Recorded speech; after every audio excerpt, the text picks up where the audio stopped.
Hello and welcome back to another Bomb Bad Battle Report. I got two new-ish lists here for you today.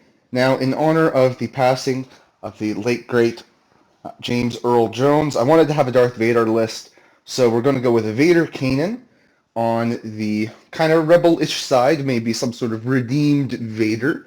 They got first player, and they chose Sabotage Showdown, which I feel like is maybe there's been a lot of sabotage games recently, so I'll try to switch it up with some future videos.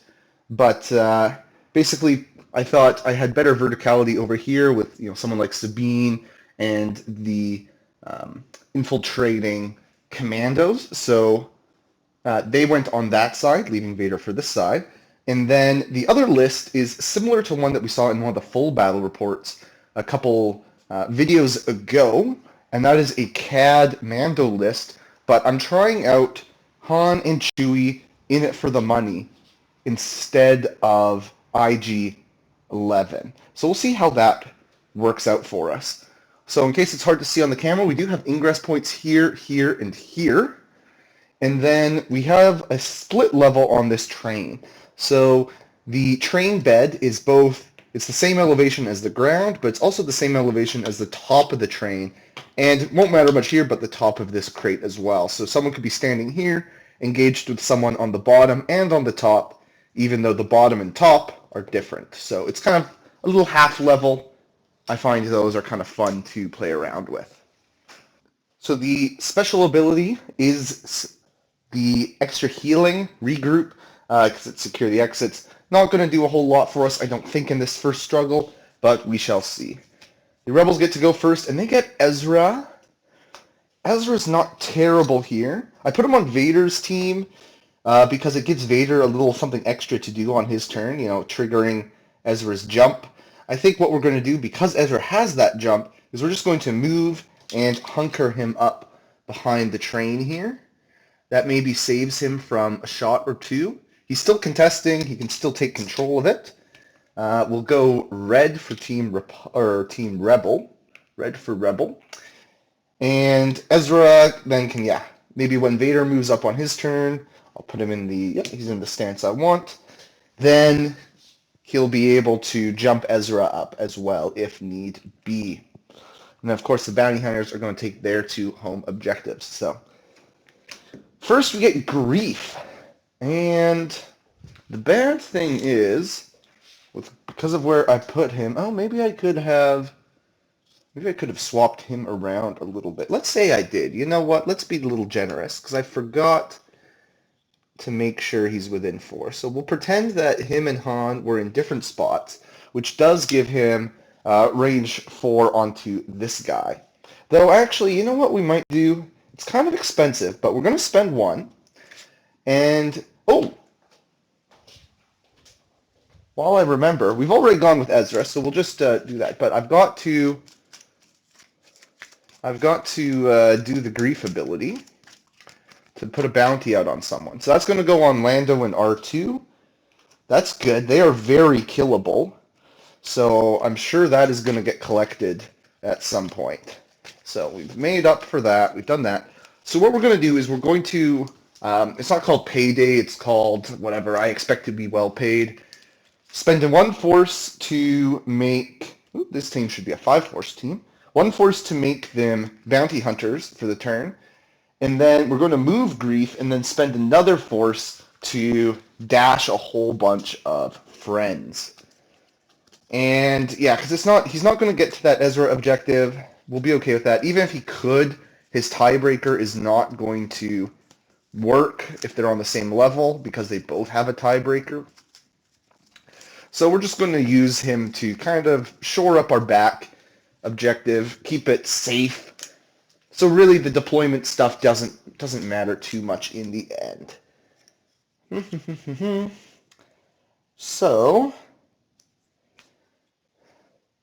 we're going to try to make sure we can get 4 on these other bounty hunters. Yeah, he's got plenty of space to come around. Comes like that. And he should easily have range 2 there. Yep. So do that, spend that second force, And then all these bounty hunters are in range, even CAD. So the entire team is going to take a little dash up. That's what you love to see. Mass mobility. So Han and Chewie really like to have a move before they go, so this is nice because they can be a little bit slow otherwise. And this puts Mando in position to quite get where he would want to be, but that's okay. Let's see, this Devilman is going to come over here, and Batman is going to, let's say he comes over there. Django coming up here, and CAD coming up here as well. So big stuff, and then Greef is going to take cover for his second action. And I think I'm actually just going to hunker him back towards the objective there, just to have it a little bit more secure. So more of a setup turn. We're just going to keep our two objectives that we had, and we're going to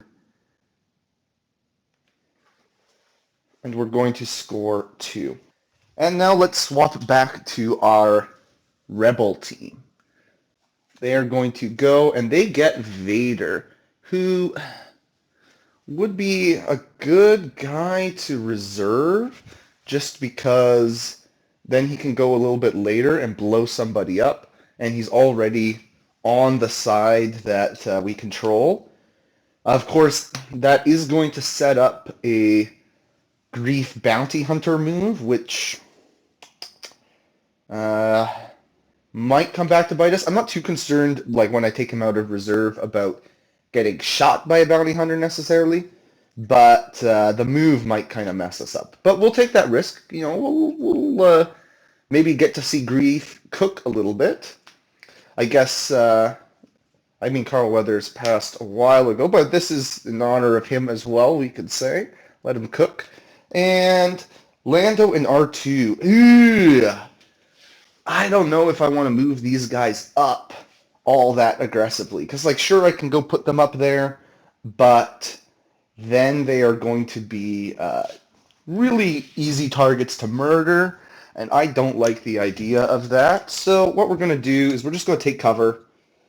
Again, they can't take a new objective for me anyways, so they're going to take cover, get that hunker. Maybe someone's going to attack by the time this video is done. We'll see. We'll see. So Lando's going to move up there. R2 is just going to, you know what? He's really going to go a little bit cowardly and hang out behind the box there.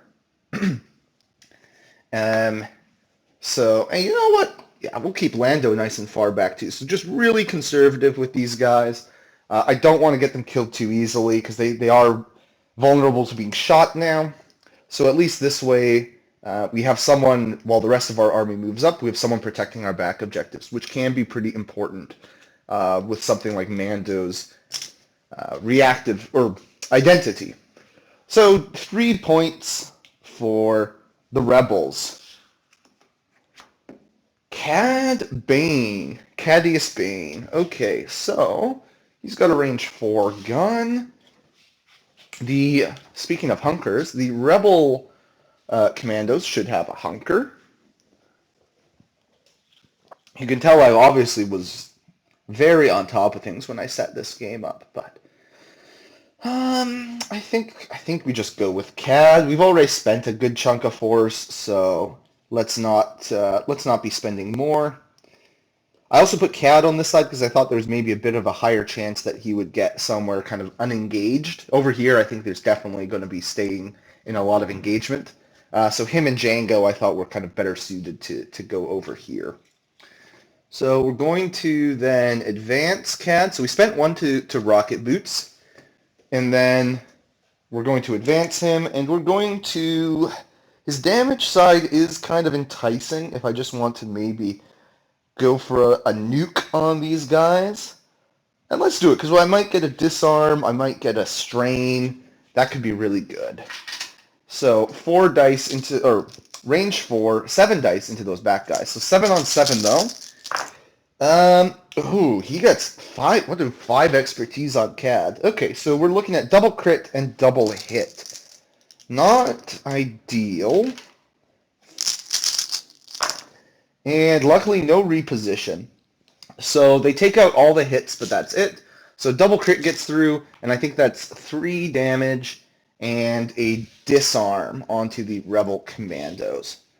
So that's not terrible. Not a bad result for either team, I think. I think both sides can be relatively happy with how that went. And then Cad's going to flip to his needs no introduction side, and that will be a objective secured for the bounty hunters, and they're going to score 3. So there we go. We had an attack. Are you guys happy? Aggression. Be aggressive. Be aggressive. Shatterpoint. That's exciting.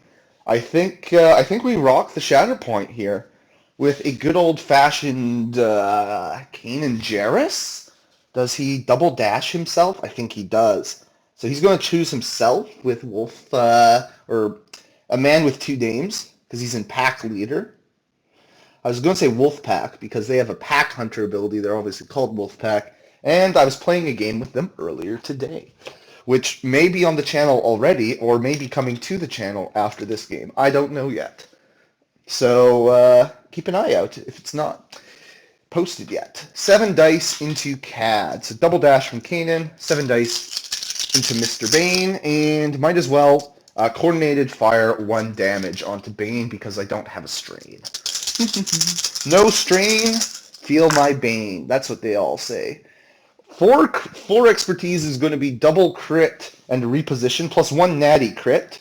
So we're looking at 3 crits and a hit, and then 6 defense dice from CAD. That is 2 expertise is not going to get him his jump, unfortunately. So triple crit with a reposition.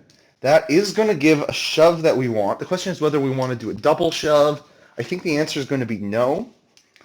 We're just going to do because 1 shove should get CAD off. It does. Unfortunately, the problem is we are going to leave him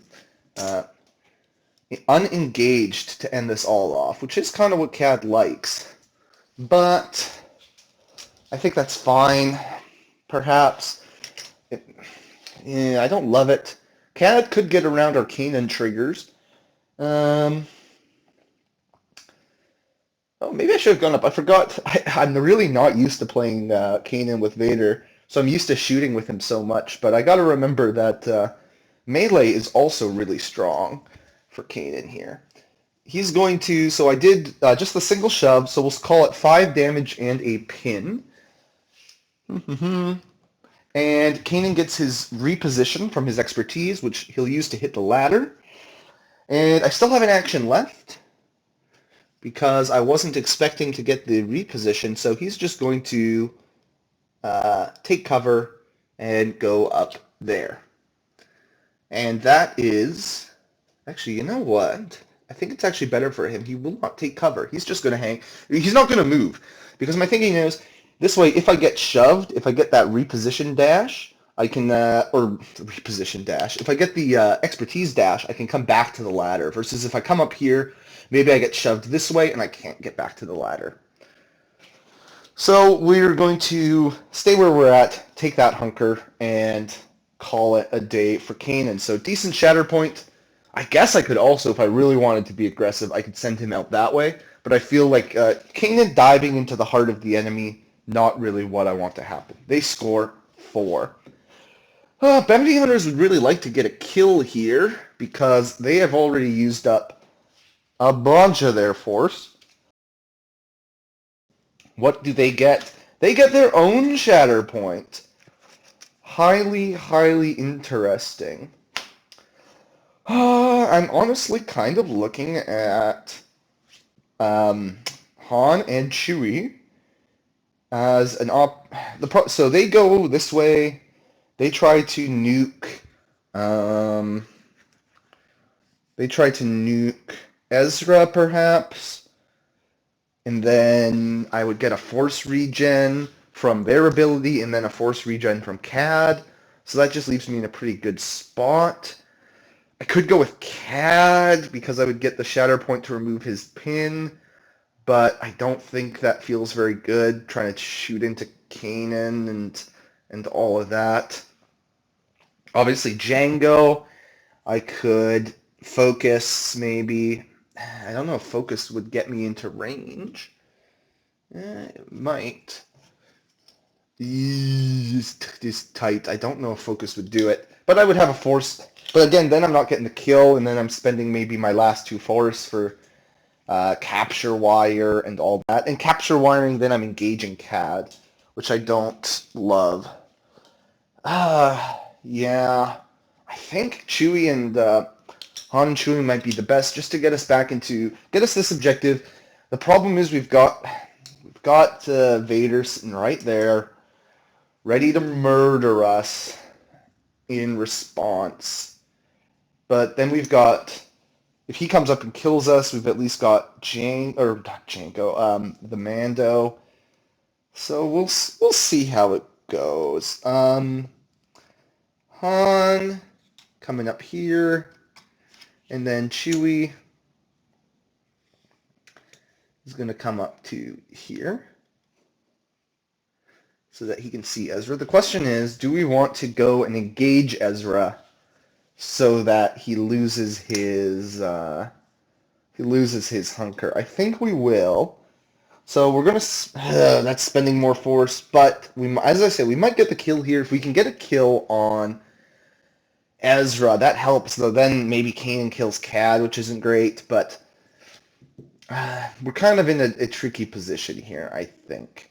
So we're going to do lookout. He's loose, so that's a dash for Chewie. So Chewie's going to come up here, which again, even though they're on the train bed, that's still, he's at the correct elevation for the objective, and he's also in the same elevation as Ezra.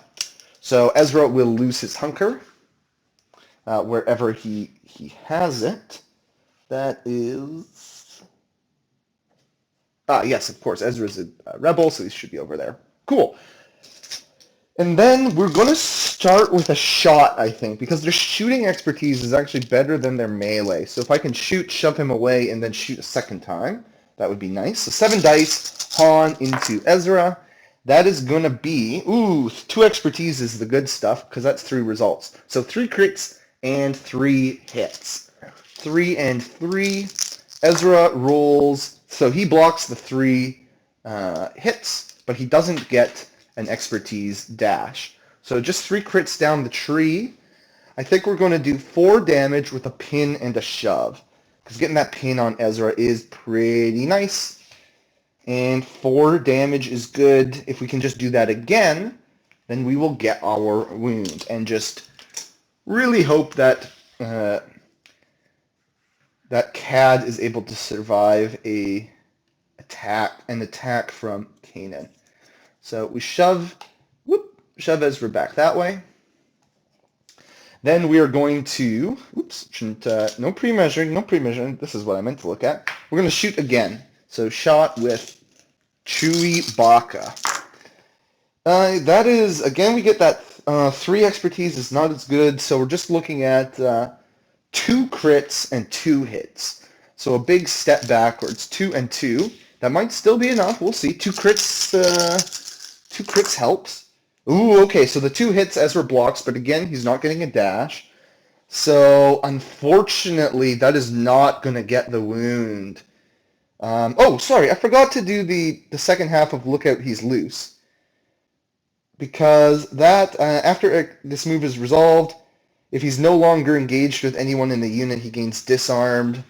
Yeah, so when they did their thing, I think Ezra would have moved back and gotten a disarm. Because he was no longer engaged with Han and Chewie. So I'll just give him that disarm now, and then everything else, would have happened as normal. Though then, if he has the disarm, I am going to do...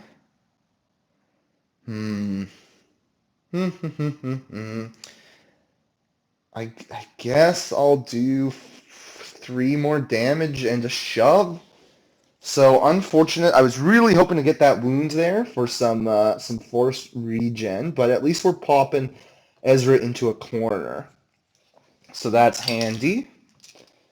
And the good thing is now, so let's say Vader comes up, gets a kill.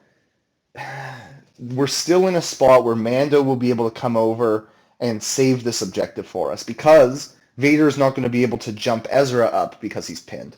So not a terrible outcome, though we are burning hot on force. So just two, though, or no, three. Yep, because we flipped this objective. So that's the question. Do I go with Vader now? If I go with Vader, they're probably not going to use the grief ability because it would cost the last force, and it wouldn't help all that much because, Mando's already in position to, if these guys get killed, he'll reposition and save this objective. Because does Vader get any movements? He gets the dash, but I don't think he can do 10 damage in a dash. 1, 2, 3, 4, 5, 6, 7, 8. 1, 2, 3, 4, 5, 6, 7, 8, 9, 10, 11. Or 8 damage, or 8 is good enough, because if I'll be using Vader's Fury. So you need 5 down the tree, which these guys have pretty sucky defense. So I'm thinking, move Vader up here, hopefully I get the dash, and then I'll still win the tie versus Mando if he comes through. So that's fine. So we'll go with Vader, and I think the bounty hunters will save the force because I'm going to need that one force. This is a problem with bounty hunters sometimes, is that if you can't get that wound early, sometimes you just get stuck in a really, really nasty spot. So Vader is coming up this way with Vader's Fury, so spent for that. He is out of range, so he's going to then move up to, oh man, I'm going to try, his model and the Chewbacca models are both very big, so hard fitting them together without hurting anything. All right, and then he's going to take 2 damage, and he'll roll a grand total of 10 dice. So that's 5, 10. Yep. That is, let's see, 5 crits plus 4 hits. So I think he's going to get the kill, but we shall see. These guys get, well, he will, because I don't think they have crit mitigation. So they get a total, 3 expertise. Oh, 3 expertise is still only 1 on them. Ooh, okay, so Vader runs his tree, but he's going to go along the top. 1, 2, 3, 4, 5, 6, 7, 8 damage with a strain.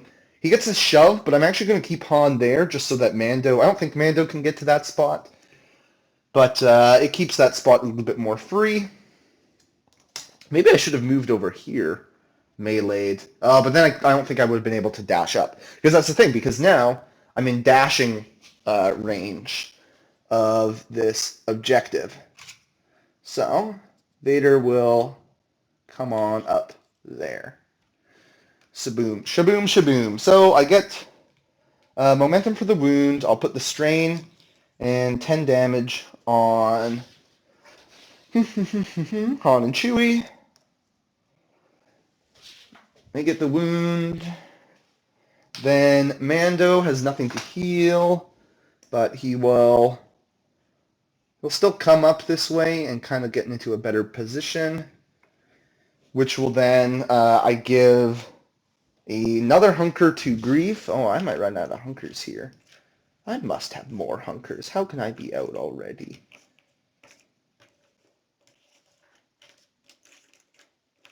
There we go. There's a few. Okay, so he puts a hunker on grief. These guys are still engaged, so they don't gain a hunker, and he is going to remove that strain. And then 4 more points for the rebels, which does put the bounty hunters in a tricky spot, because if they score 3, then both teams will get a momentum. So that's a strong spot for the rebels. I don't think bounty hunters have the swing to score 4 points, though maybe we can get to the back line and kill Lando and R2 perhaps and get that the this is one job to fire. We shall see. Django. Okay. So, we are going to I have 1 force left.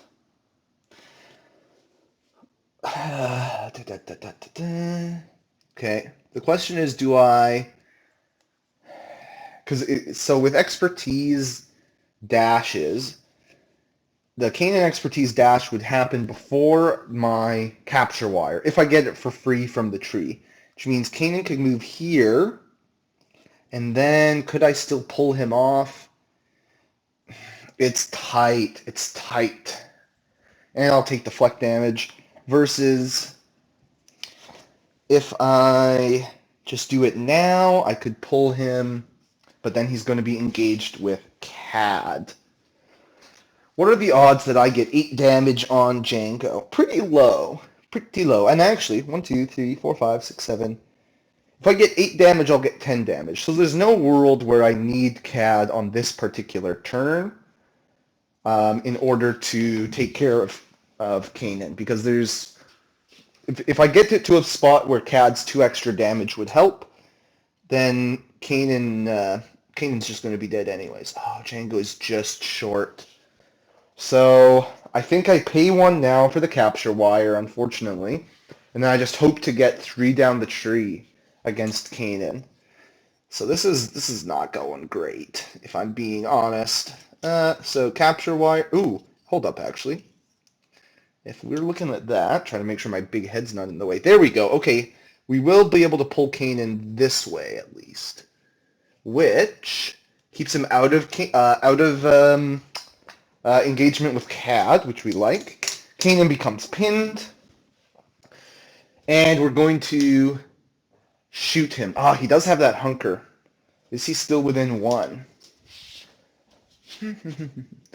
Because here's the thing, like... Nah, so he's not getting trained. He's rolling only 6 dice, not 7. I could just take cover. That's the conservative play. But I think because of I need force regen, I need to start getting some wounds. Because there's not a world where... And again, if I go and kill these guys, then... And I don't have the force to jump in anyways, but even if I killed them, then Kanan would jump back and I wouldn't take the objective. So I think I just need to start putting some damage on the board. So 7 dice into Kanan. That's not a good roll at all from Django. It's only going to be 2 crits and a hit. So I'm almost certainly not getting that jump. So this struggle is seeming like a lost cause right now. Kanan is going to get his reposition, but he's pinned. So... 2 down the tree, 2 crits for Mr. Django, which is going to be, I believe, 3 damage and a strain. And then Kanan, where is my strain? There it is. Then Kanan does a reposition from expertise, which burns his pin that he got from capture wire. However, Django's not in contesting range, and then, it's 1-to-1 CAD and... CAD and Kanan contesting, because even if I had pulled Kanan there, I think he still would have been contesting. So nothing flips, just 2 points for the bounty hunters. They will get a momentum, but I don't think that's going to save them in this struggle, unfortunately, because the rebels still have a bunch of force. Because let's see, Ezra used none, R2 Lando used none, Shatterpoint was used on Kanan, who used none. Oh, wow, a whole lot of people just not needing any force. And then Vader used 1, and we reserved Vader. So, yeah. Kanan's actual card. The question is... Oh, yeah, and I could have deflected into Django if I had wanted to take 3 damage. But because I forgot, we'll say I didn't. And then we are going to... dash a friend. I think our friend that we're going to dash is... I forgot to put the damage on Ezra before. I did 3 more to him. Yeah, because he's sitting at 7. Do I want to dash Ezra, or is that kind of a losing cause? Because the alternative is I dash Sabine up to kind of put her in position to do some things. I think we'll move up Sabine.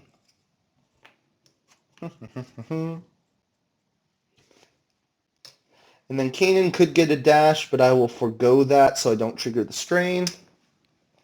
Then I think first action, heal. And then, uh, I mean, if I triggered the strain, I could just go take a whole bunch of self-damage to maybe destroy Django. But I think that would have been a smarter play if I had done the deflect, because then I could heal it back. So I think maybe right now we should just go a little bit conservative. And do we just go for the CAD kill? The only thing about going for the CAD kill is we can kind of already threaten the CAD kill because he's sitting at 3 left. Kanan could do that on a revenge trigger. But of course, who knows if Kanan's actually going to get the chance? He just lost his hunker. So we're just going to shoot Django, I think, and kind of start threatening a couple people. So 7 dice into Django's face. And that is a lot of fails. 1 crit and 3 hits. Django can probably take care of the 3 hits. He does. So we're just looking at 1 hit, which is a measly 2 damage into Django. Nothing too exciting. Do we want to spend force? Because we have a bunch of it, and we only have Sabine left, who will use maybe 1, and the Rebel Commandos, who will use maybe 1. They were out of coordinated. Oh, or were they? They were in coordinated fire range, so there's no reason I wouldn't have done it. So we'll put another damage on Django. I think I'm going to have plenty of force, so I'm going to spend 2, and who do I send back? I don't love Django's not so fast hanging around. Him and Cad have both gone, so neither are a huge threat. Django, of course, is in this nice... Oh, wow, I shouldn't be pre-measuring. Old habits die hard. Can't pre-measure angles, so do as I say, not as I do. Maybe Django's useful to keep around because when these guys activate, maybe they can light him up. So we'll send Cad way out of position. This means that, next deck maybe when they have some force, or, if they regen some force now, he's less of a threat with his reactive ability. So, yoink, we're kind of putting Cad in a corner with force push. Alrighty, and then just a nice 4 points for the Rebels. So, Bounty Hunters. Okay, this is decent because they're a 2-man unit, and they could put themselves in a position here where maybe they go, kill these guys, get some force refresh, and even a Kanan heal and jump won't be enough to take the point away from them. 2 shots into Rebel Commandos who have some damage on them already. Hopefully that will be enough. But we shall see. So this guy is going to climb up the ladder with his dash. So he dashes towards whatever Kanan. This guy will dash towards, we'll say, that Rebel Commando. And then they're going to do a move action. So this guy will come up here. And this guy will come over to here. He gets a full advance, but easy enough. And then we're going to take some shots. So we'll start with Batman into the lady. So just 6 dice on them. So 6 into 7. It doesn't feel good when you're outnumbered by defensive dice. But, oh, baby! 3 crits and 3 hits. So those 3 crits are definitely going to get through. Now the question is, are they going to get an annoying reposition? They are, but that's all. Just 1 block. So 5 down the tree is going to be 1, 2, 3, 4, 5. 5 damage, which gets the wound, a pin, and an expose. So they shake the pin right away. They get an expose. 5 damage. And a kill. So Cad gets a heal. So he's going to heal his pin. And 2 force get refreshed. So that's a big help. That's a big help. And I'll get my momentum. And then Kanan gets to do his thing as well. So he's going to... Oh! So Kanan's going to heal 2. And then he's going to jump up to here. And then the next guy could punch Kanan. The problem is, if Kanan, they're probably not going to pin him, and if he gets one expertise, he's going to dash and steal their back objective. Because I don't think, this is the problem with Django. I was trying to get him into range of the other thing, which meant I left him out of range. Yeah, so this is vulnerable right now. So I'm going to forego the second attack so that Kanan doesn't attack and flip the back objective. Because Kanan's back down to just 1 damage, so it's not like I would probably do a whole lot anyways. So 3 points and a momentum. The bounty hunters maybe still have a root in this if they can just farm momentum and keep things close for a while. We'll see. The card draw might save them. Though I guess the problem is both Rebel draws they have left are both on this side. So we get Sabine. So Sabine is going to dash a friend, and what do you know? Kanan is right there in position. She's going to dash him to this back objective. So he's going to be able to secure that. And I think she's just going to... She doesn't have a friendly Spectre around to trigger her... her whatever it's called. It's I'm gonna no. I forged this arm with my family. So she's just going to focus and shoot to get her sharpshooter. So 9 dice into the bat guy.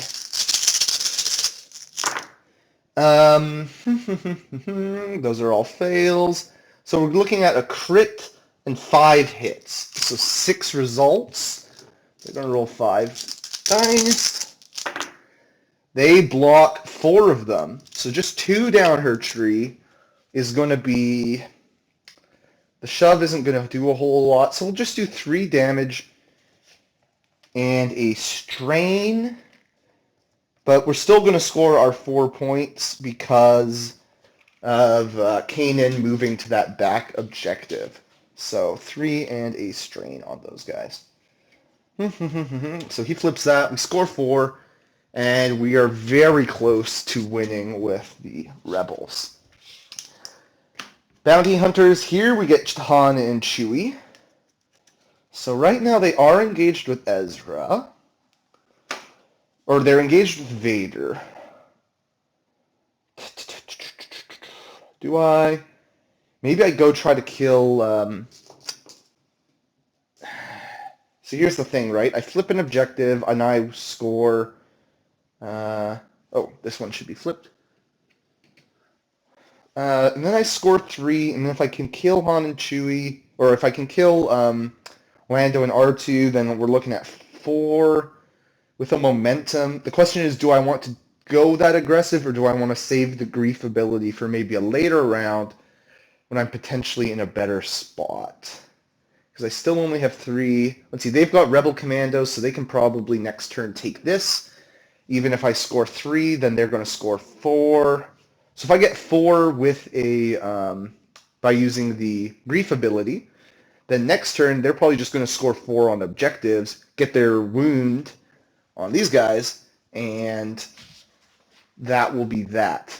Oh, you know what I should have done? Because I have all the force I need with Sabine. Because I was saving it in case I needed the jump. Was she in range to... Yeah, so here... Just because while I remember, because I only need 2 force for the commandos next. I'm going to say Sabine is going to add some fireworks to this objective. So she's going to roll 5 dice. And that's an extra 2 damage onto the bounty hunters. So they're currently at 5 damage with the strain, which is not a good spot. So yeah, they're definitely going to die next turn, which means this struggle is probably lost. Which means time to set up for a new struggle. The problem is, I'd love the idea of getting some force for the new struggle and saving, and that means not killing Lando and R2 yet. However, what I'll probably do is I'll still start chipping away at them. Maybe send Han here and Chewie here. I would like to get some force, but I only have 1 draw left after this, which is going to be... Mando, so 2 force is more than enough for Mando, so I don't need the kill. So, yeah. Long-winded way of saying I'll just move Chewie here. We'll try to cheat out a little extra distance. See if that gets engagement. It's close. I'll say it does. We'll say they do. So that knocks the hunker off of R2. And then Han is going to come this way. I'm thinking maybe I'll shoot Sabine with Han or something just to get a... I think he's got an angle on... Because like side to side, yeah, I think he can just barely see Lando as well, and he's got range. So we'll see. We'll see what Chewie does first. Chewie, 7 dice, meleeing R2, who's only going to roll 5. Oh my. That is 6 fails and a crit. That is not a good shot from Chewie. And they get only 1 expertise, though, so they don't get their crit mitigation. So 1 crit gets through. We are going to do the 1 damage and a shove to knock R2 away from this objective, because this could come up next turn. So we're starting with some decent control. And these guys are range 5, right? Because they're holding blasters. Yep. So we're going to shoot 7 dice into Lando, I think. And that's a better roll. We're looking at, I think that's going to be 5 hits and a... 6, just plain 6 hits, because it's 2 hits on 1 expertise. 6 hits, and Lando blocks 3. So 3 down the tree is going to be, not only does it rhymes, so you know it's good. So 4 damage, and we did 1 already, so they'll be at a total of 5. So they're nice and softened up for whenever we need to kill them. And they're getting a pin. And we're going to shove Lando away. So really putting these guys towards the back of the board is nice. And I think Chewie is still at range 3 of R2, which means if they want to mingle, it's not going to be super effective. Alrighty, so flip 1 objective, score 3, 1, 2, 3, and get a momentum. But I think these Rebel Commandos are just going to finish the struggle off here. So, spend my last 2 force, and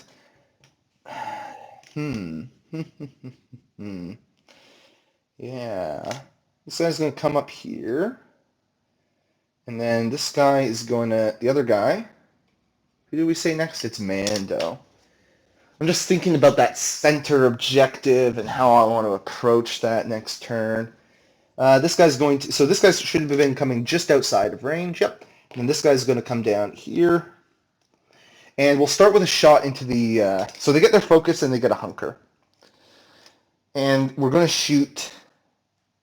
and we'll say they lost the... Say we lost the disarm when we came back from being wounded. So we're going to do 8 dice, because we got the focus. 8 dice into the Batman. Ooh, that one. So that's going to be 5 hits and 2 crits. Yep. 5 crits and 2 hits. So 7, and they are blocking. Ooh, that is a good roll. They block 4. So I don't get the heal in the tree. But I do get 3 damage. They're not pinned already, are they? No. So with a pin and a disarm, 2 conditions that they do not have. Though I think Mando might be able to come and remove 1. So he is going to... He has no one to heal, unfortunately, but I'm going to get him more central. So I will take my momentum. So that's good news. That will mean the Rebels are going to win this round, because I control 1, 2, 3 objectives.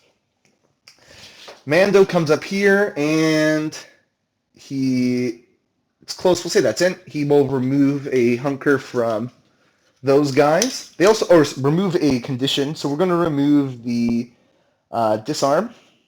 I think, or the pin. We'll remove the pin, even though I might not care in the future. We'll see. So he removes the pin, and then the What was I thinking here? Oh yeah, I also got a shove. So this guy, I don't think I actually quite get them off, so I'll just shove like that. So I said they get a hunker from Mando as well, but it's not going to matter because this guy's like, he's following up. They're going to all be engaged, so they all lose their hunkers. And then this other guy is going to shoot Han here. So 7 dice into Han. That's going to be 4 hits and a crit. And they only roll in 4 dice, but they block 3. So 2 get through. So that's going to be 2 damage, pin, shove. So I'm not going to be able to shove Han fully away, unfortunately. But 2 damage and a pin. Because my thinking is like, okay, I can move these guys like aggressively up this way to get Mando. But then Mando's just going to like quite possibly double attack into them, get the wound, which I don't love. Because like Kanan can come here, but it's still 2-1 because I wasn't able to get the double shove through. Did I roll 7 dice or 8? I don't know, but we'll say I rolled 8. That's a tricky one. Because yeah, two attacks from Mando, and these guys are probably dead. Especially because he has nothing better to do than to whatever his fearless and inventive. That's what it's called. Yeah, for the extra dice. So I think trying to flood the middle is kind of a losing effort. So instead, we will second action. We're just going to heal and take that expose off, I guess. And I don't think anyone else is. They don't have a friend in range. No. So not. Yeah.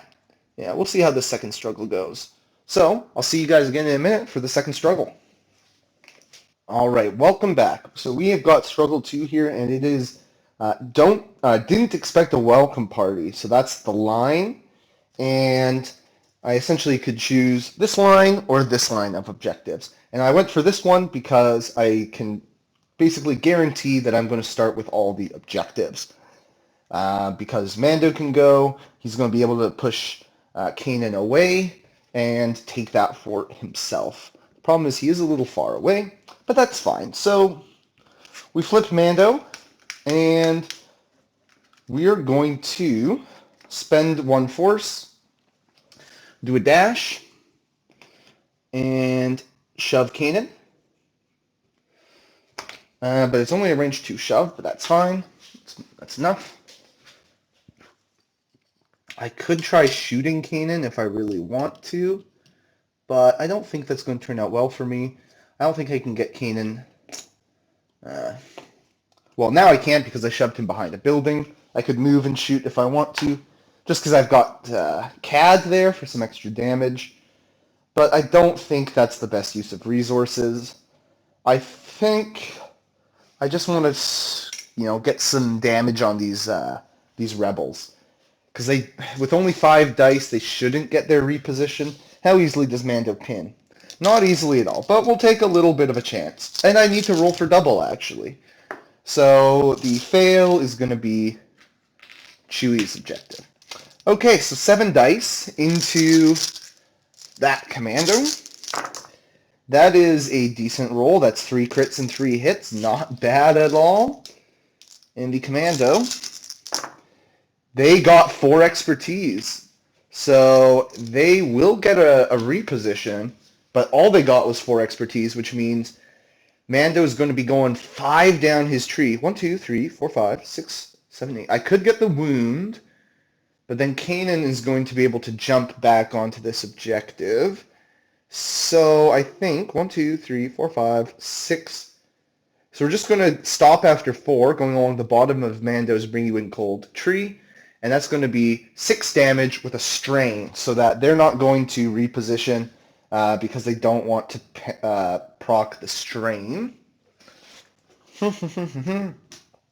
And this means that I can, next round, I can go crazy on force because I've got a few people who are down. I'll just be regen force all over the place. So 6 in a strain. They are obviously not going to use their defensive reposition to trigger that strain because that would kill them. And I would get no revenge triggers, which would be sad. So, oops. And Mando has a second action, so he's just going to climb on up here. And that's going to be a big 4 points for the bounty hunters as they refresh their deck. And the double for next round, or for the rebels, is going to be the middle.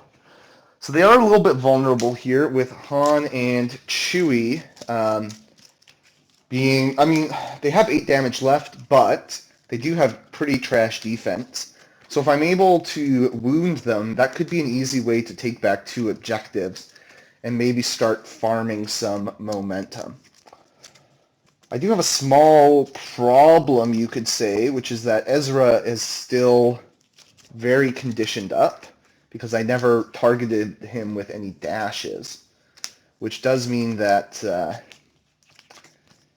if I draw Ezra, he's not going to have a very effective turn. So I think maybe a priority is that if I am drawing someone like Kanan or Sabine, or even honestly Vader maybe would take a detour just to help Ezra remove his pin, make his next activation a little bit better.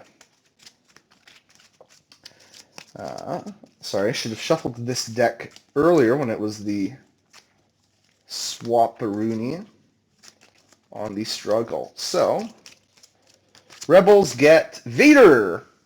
That's fine, okay. So Vader's going to start with a move action. Take the advance, come down here, say hi to Ezra, which removes Ezra's pin. Because Vader's a Force user, of course. And then Vader is going to spend 1 for Vader's Fury. The thing is, hold on. So I could go there, kill Han, and get the double, but not really because Mando's going to come down. And if they control all 4 objectives, then we go into next struggle after their next turn. And who knows how beneficial that next struggle is going to be because I get no choice in it as the loser of struggle 2. So instead, I'm going to come here and just take that 1 point because I will get 1 point for sure because, yeah, Mando's guarding the middle there. Revenge triggers, they're good. So Vader is going to come over here with Vader's Fury, and again take 2 damage, which I forgot to mark on him the first time. 2 damage to smack Chewbacca in the face. That is going to be, oh my, okay. 8 hits and 2 crits. So 10 results. Vader is good at killing things. They block 3. Okay, good for you guys. It's not going to be enough. Vader is going to, once again, he'll just do 10 damage with a strain. And, because, like, yeah, otherwise, what do I need, like, a bajillion shoves for? So, I won't even shove, no, I'll shove Chewie, because then I can shove myself to get Vader a little bit more central. Boom. As he shoves himself into Chewie. The question is, does Mando abandon his current objective to come? I think he can't, actually. Oh, shoot! Yeah, because Kanan would have taken this. So if I had gone after Han, then I could have forced Mando's hand. But that's fine. It all worked out. I'm just thinking now if Lando and R2 go, that's going to be less effective. But that's okay. We did what we did. And yeah, so Mando will not abandon his objective, but can he get to within 4? Yeah, he'll come over to here. So healing 2, so he's actually going to take 2 off of Django, and then he moves over there, and then he will now. So really, does he want to take 2 off of the bounty hunters or 2 off of Han and Chewie? I think we'll take 1 off of the condition off Han and Chewie, and then Grief gets Grief gets another hunker. So Grief is really just monopolizing these hunkers here by being just hanging out as a guy who's not engaged. And actually, that's a second wound on Han and Chewie. So once they activate again, they are going to be gone from the game. Because they do only have 2 durability. So a big 1 point for Rebels, but they also got a momentum. So they get momentum from the struggle tracker, and they got 1 from the wound. So they might be able to take the struggle in a long, drawn-out game, but maybe not. Oh, and Vader is going to swap to his more defensive stance.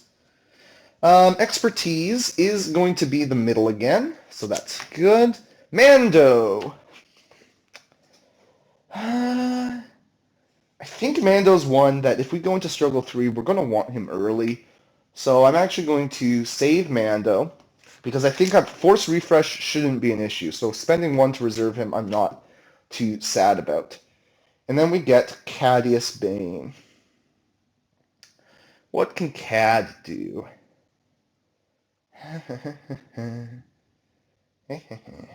Let's see. He's not injured. He's not actually wounded, so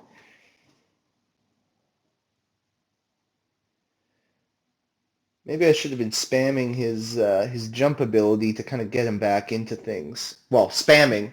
Actually, I didn't have force until the very end there. But maybe on the Mando attack, that's what I should have used my force on last struggle. But oh, oopsie daisies. So we're gonna rocket boots.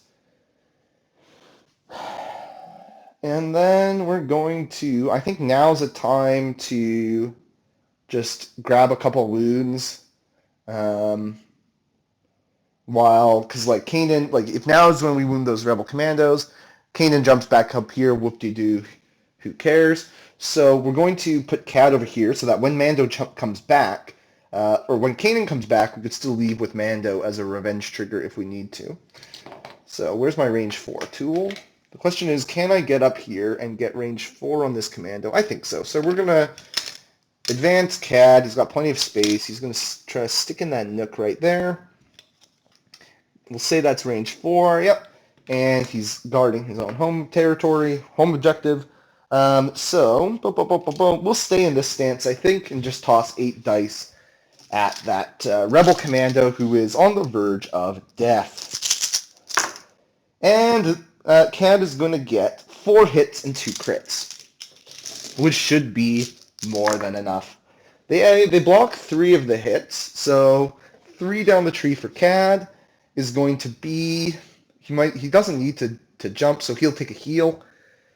So it's going to be 5 damage with a heal and a shove.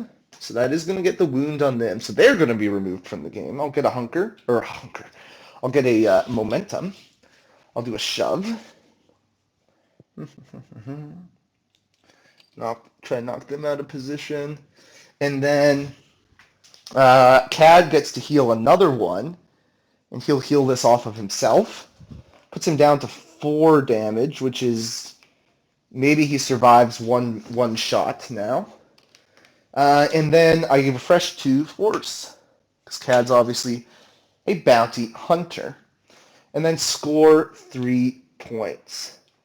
So bounty hunters feeling like they're in a good spot here. I'll roll for that double. That is the thing. The double is still kind of... Oh, and of course, Kanan gets his trigger. So he heals, and he is going to jump back up onto that objective, even though, yeah, he's obviously not getting a revenge attack. Oops. So he comes back up here. And then we get the fail, which is going to be the objective that the rebels control. So, Shatterpoint. That is interesting. I will grab a drink of water while I think about this. Because, let's see here. Kanan is obviously an interesting candidate. Because he has force push. So here's what I'm thinking. Kanan has to dash a rebel, though.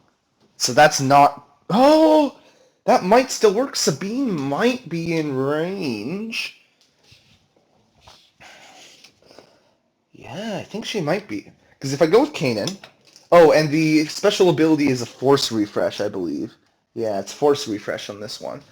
So, if I go with Kanan, my thinking is try to murder Cad, which with Vader damage, that's 9 dice, and then force push Mando away and have Sabine dash onto the middle.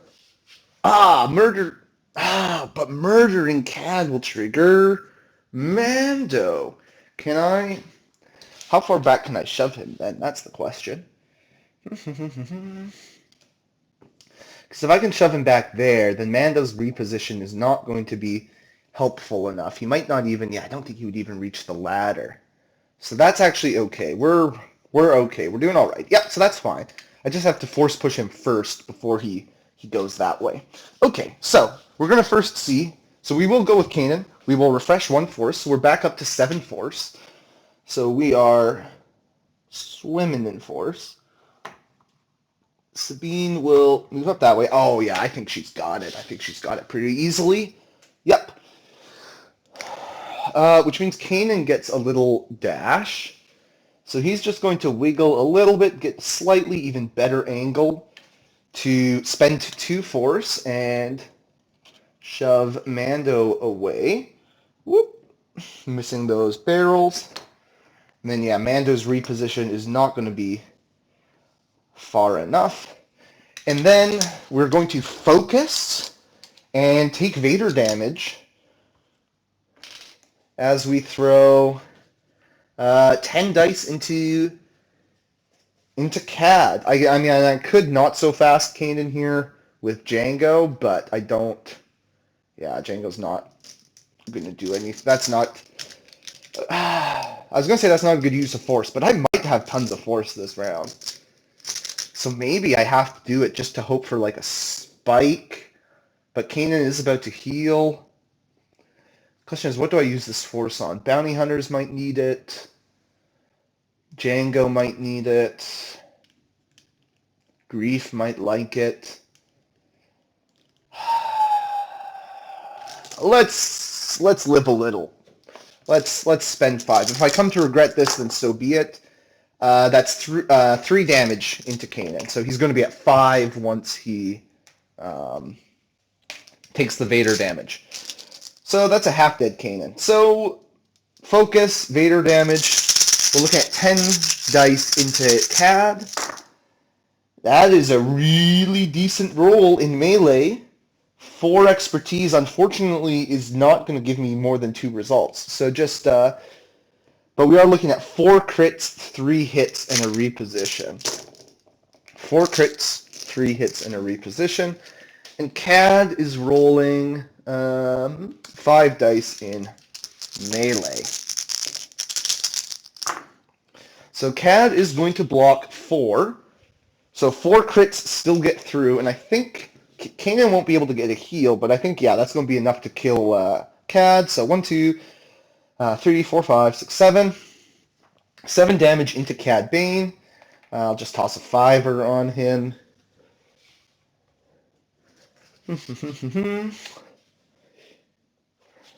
Cad. And then he gets that, and the Bounty Hunters should have one of those as well. Take a momentum for the Rebels. And Mando has nothing to heal, but he's going to reposition there, and he's going to give, he's going to remove a condition from,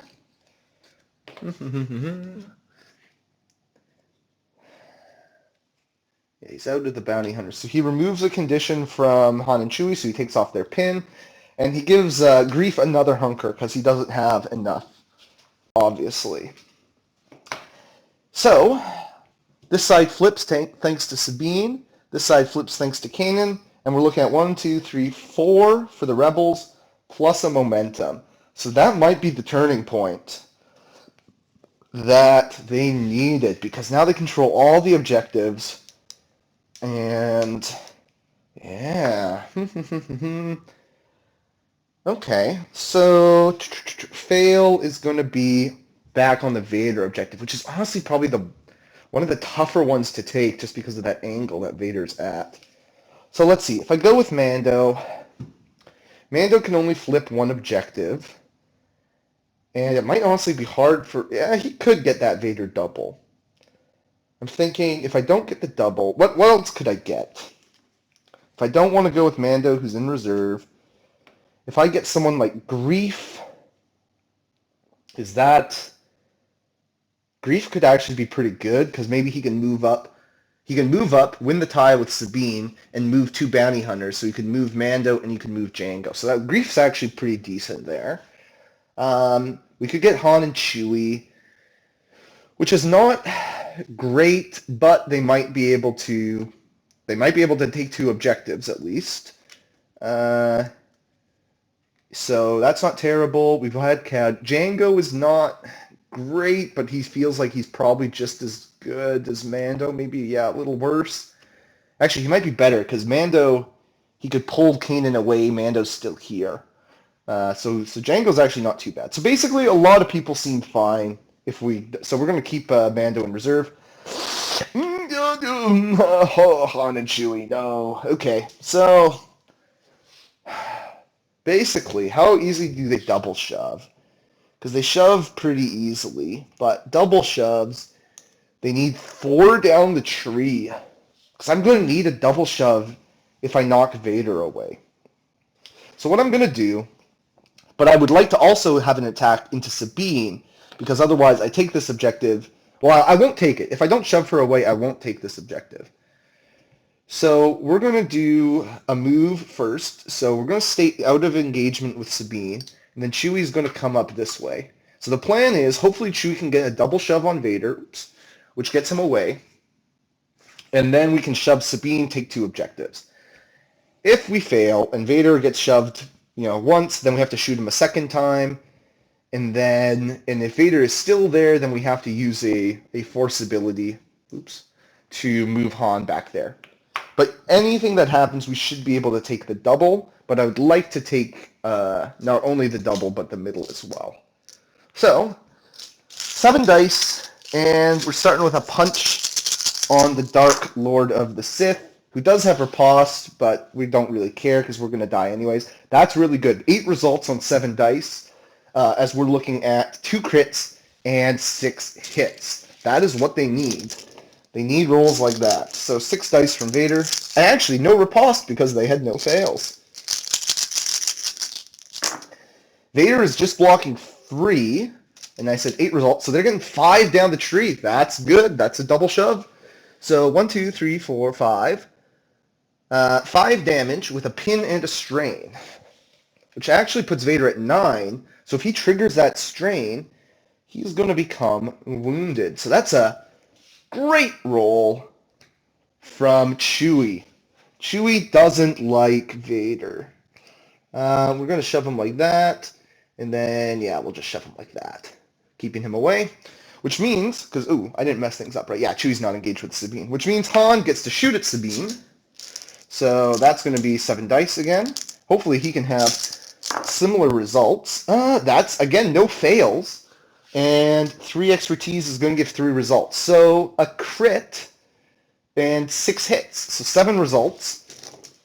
This is why they can be a 5C, because they are just wild. Sabine has the worst Mandalorian armor. She doesn't have Jango Boba armor. She has Bo Gar armor. So just 3 blocks.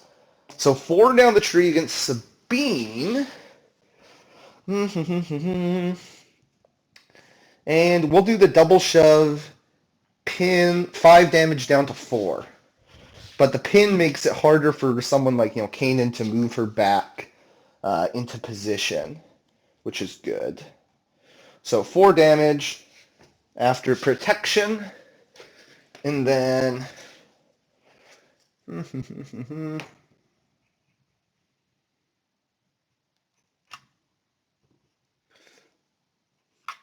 boom, and then we're going to shove her backwards again once.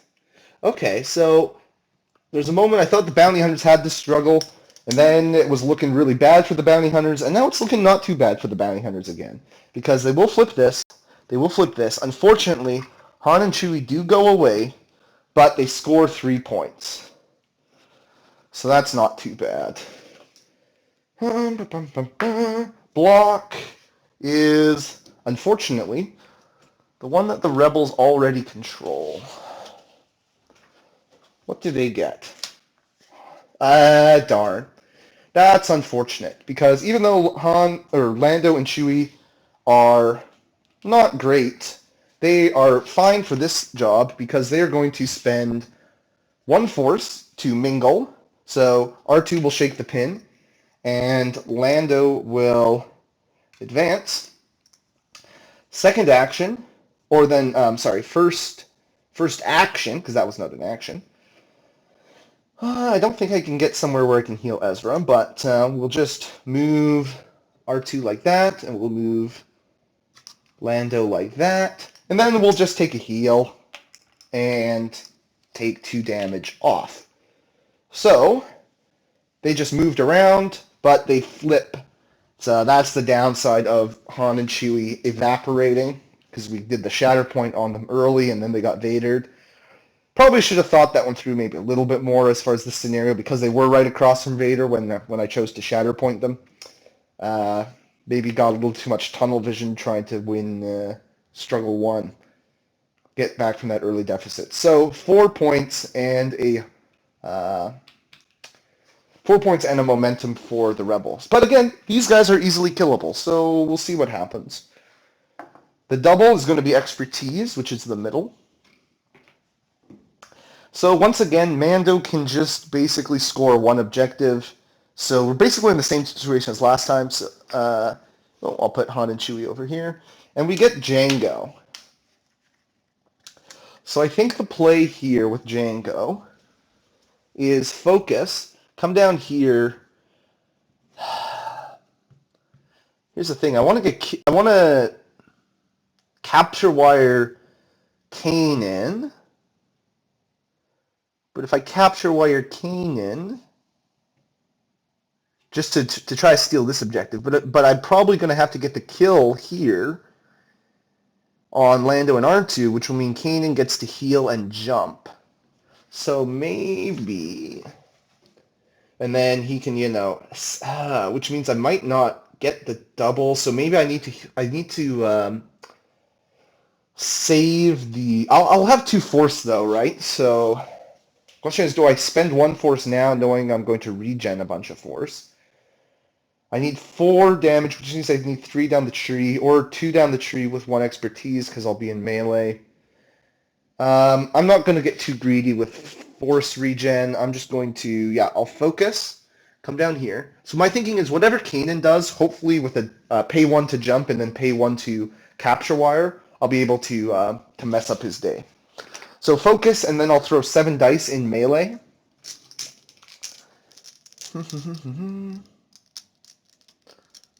Hold up, though. Because, Kanan could just jump here, and then basically capture wire is going to be useless. I don't know if there's another way around this, though. At least then I get the double. And then if the Rebels score 3, I get the double, but Jango's kind of in a precarious position. But I don't think I can do any better than that, honestly. So, and then maybe it gets Kanan kind of more out of position. So, okay. 7 dice punch. We're looking at 3 hits and a crit. So I might not even get the kill here. I might need capture wire. Because they are blocking everything but the crit, so just 2 damage. So they are alive thanks to their heal. And then I'm going to have to spend 1 on a capture wire to... Man, these guys were the bountied ones too, so if I had been able to pull them out, or to kill them, that would have been an extra move on the struggle tracker. But, so they get the pin from the capture wire. I take that, score 2, and we'll see. Yeah, this isn't a great position for the bounty hunters. Rebel Commandos. So they are going to ooh, shoot. They are going to evaporate after this turn. Do I spend 3 force? Who do I have? I still have a bunch of cards left. Do I just start by shooting Django? I think so. So yeah, we're just going to start our turn by shooting Django twice. So take off the strain. It's not worth using not so fast on a unit that's about to die. So let's see. I'm thinking here, and maybe I'll shove Django away. Maybe I get one shove here, and then the next guy gets a couple. Then I just move on to the objective and secure it and score 4. So 7 dice. So the far guy is not good. 3 hits and a crit. At least the crit will get through, but that doesn't have any shoves. Yeah, Django blocks everything. So just the crit. And this next guy doesn't actually have a good shove angle either. So pin and a damage on Django. Sitting at 2 damage there. So next guy, that's slightly, oh no, just same thing. 3 hits and a crit. 3 fails. Yikes. And Django blocks everything again. So just 2 more damage into Django. So is it worth it? Oh, I didn't roll for the double. So I need to do that. So fail is this one. So because I wasn't able to make Django move at all, basically if I go and steal this objective, they'll get it back next turn anyways. So I'm just going to use my second action to heal. This guy's not in range to heal anybody. The other guy will heal the pin off Sabine, and then these guys will go away. So 4 bodies have been removed, and Rebels score 3, and both sides get a momentum. But I think Rebels are kind of in the driver's seat now. So now is it time for Mando. Mando's just in this tough spot where like he's the body that allows me to maybe threaten this objective. But if he goes now, I could move, shove Kanan away. It's awkward because it's like, okay, I move, shove Kanan away, and then what? I can't kill anybody because then Kanan's coming right back. I guess maybe I go kill someone first, perhaps. Maybe now is the time to try and get the kill on Lando and R2. Yeah. Kill Lando R2, and then whatever Kanan does, I'll shove him away. So first action, we're just going to shoot. So we'll go with Mando. First action, 7 dice into those guys. That's going to be... Whoa! That's very exciting. Bring you in cold, 4 expertise. It's just going to be 5 damage. So I have not gotten a disintegration before. And 2 hits, which we'll see if they block.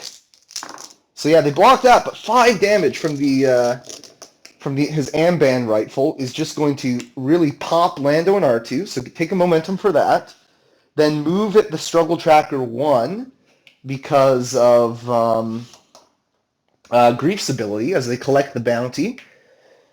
And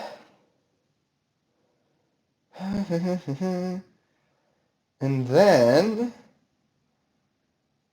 Did I roll for the double? I honestly cannot remember. I don't think I did. So apologies for those if I did already roll. And it is the block. Okay, good. Good. Because that makes it easier for Mando. So the question then is, what does Kanan want to do in light of this? He's going to heal 2 from himself, but he is in a little bit of a predicament. I think what he's going to do is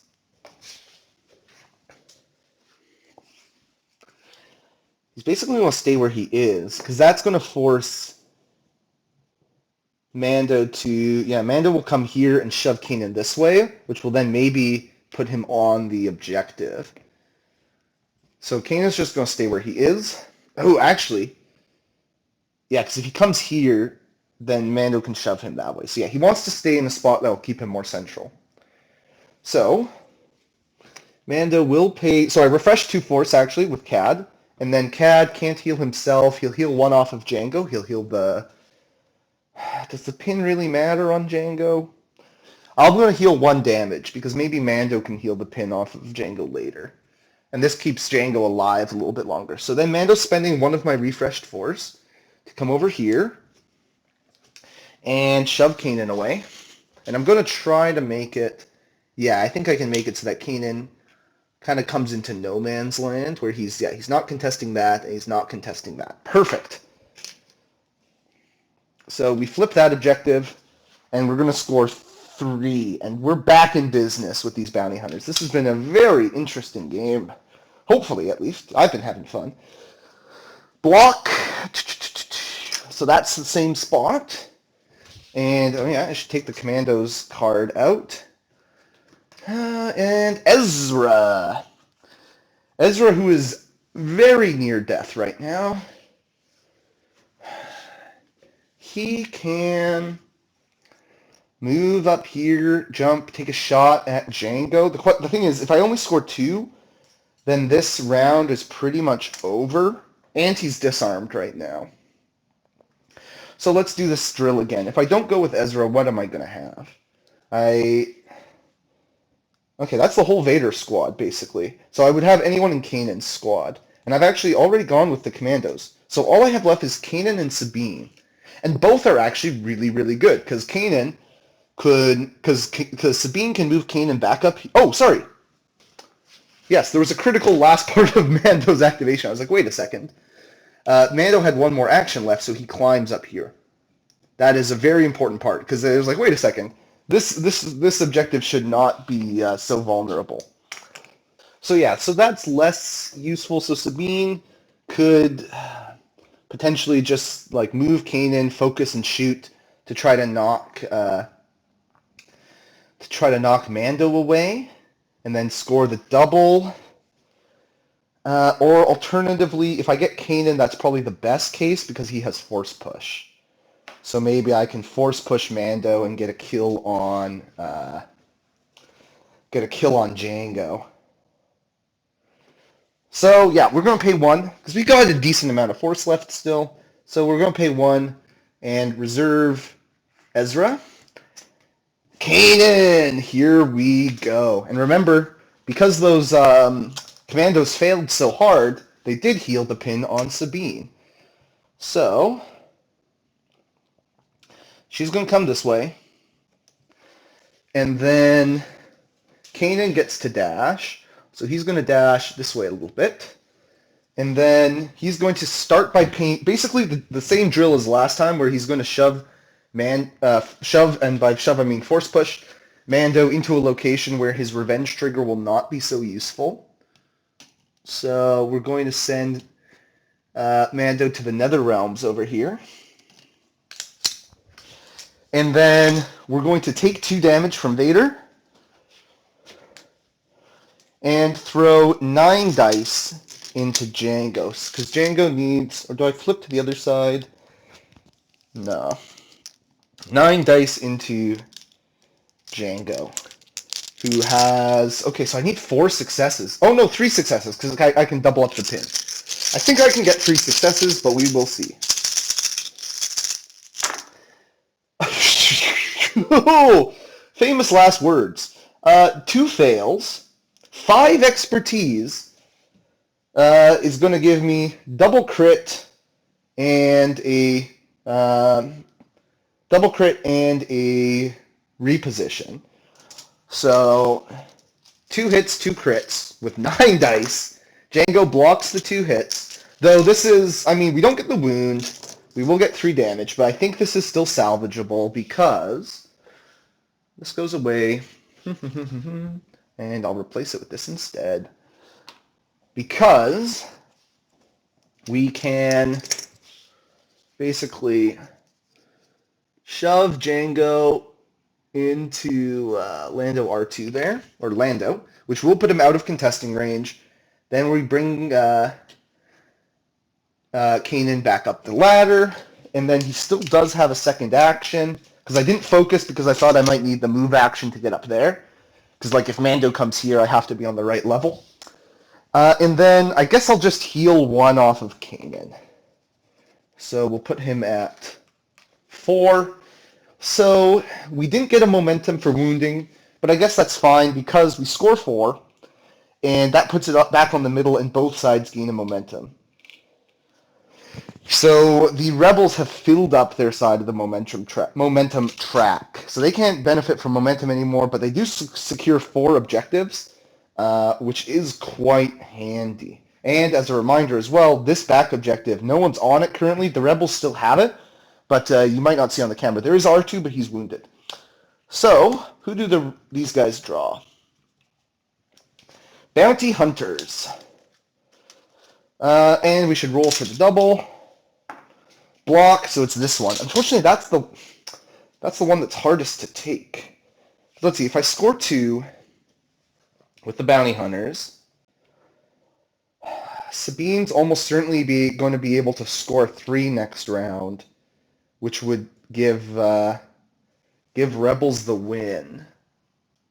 Because I'm thinking, like, if I use the Bounty Hunters to come, like, here and here, whatever the double is, if it's not this one, then Sabine can just, like, jump, maybe focus and attack, probably get 2 shoves.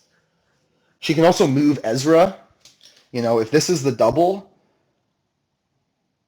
if this is the double, she could move Ezra, and then that's fine. Or Ezra could just go. And if this is the double, and I have Bounty Hunters here and here, then she could move Kanan. So either way, like, if I only score 2 with the Bounty Hunters, the game's over because Sabine will be able to score 3. I think. Because I think it would take all my actions to get someone over. Because they'll get a dash, and they'd get an advance. Yeah, and I'd have to take cover, which means I wouldn't have enough actions left to, like, attack Ezra and take that threat away. So I think that means I would have to get dangerous and try to get lucky and shove Kanan away to score the double. Because I'd have to score 3 points. Shove Kanan away and shove Sabine. Though, who else could I potentially get? So I've gotten all of Cad's crew. I could still get Grief. So if I reserve, I've got Grief and the Shatterpoint. Grief would be bad news for me. Because Django is pinned. Cad is dead. Bounty Hunters are dead. Mando is too far away. Cad is dead. So, yeah, Han and Chewie are dead. So Grief would be really bad. Mando cannot take 2 objectives. So I think I just have to try and get lucky with the Bounty Hunters. So, if that's what we need, that's what we need. This guy's going to dash towards here, and then this guy will dash towards here. He's going to stay unengaged. So I know Kanan has an easy access to. So these guys, did these guys double shove first? Did they get? I'll keep the strain, unfortunately, because I've got to lose the disarm because I am relying on 2 successful attacks here. Okay, so they pin on 3. So if I can come onto this other side of Kanan, so first action. So unfortunately, I'm not going to have an action available for like tools of the trade to focus. And then this guy's going to, I think he is engaged with Kanan, so he's just going to dash down. So I'm hoping to get shoves on both of these without Kanan getting a dash in return. So you know what? We'll start with Sabine, because this is the less important. Well, it's important, but they're both very important.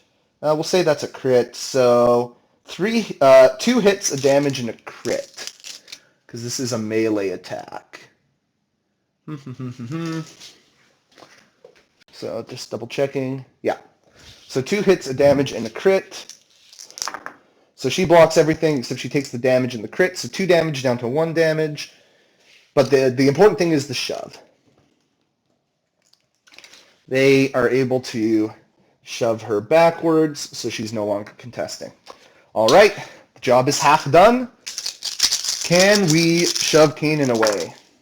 That's double crits, so they are going to get the shove. Double crits, double hits. The question is whether or not he can... So So they're probably not getting the pin. They're probably not getting 3 down the tree. Can he get 1 expertise to get his dash? Ladies and gentlemen, the gamble has paid off. Double crits get through. We're looking at 2 damage into Kanan.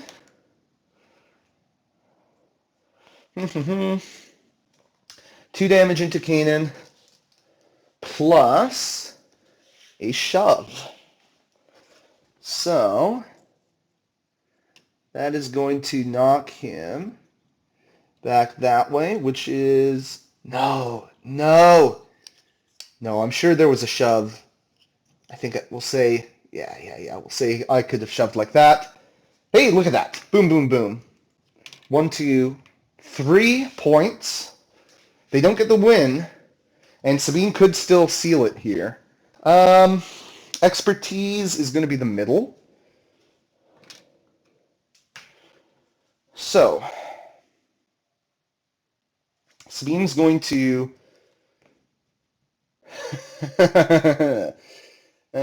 Sabine's going to tell Kanan to dash, because he didn't get pinned.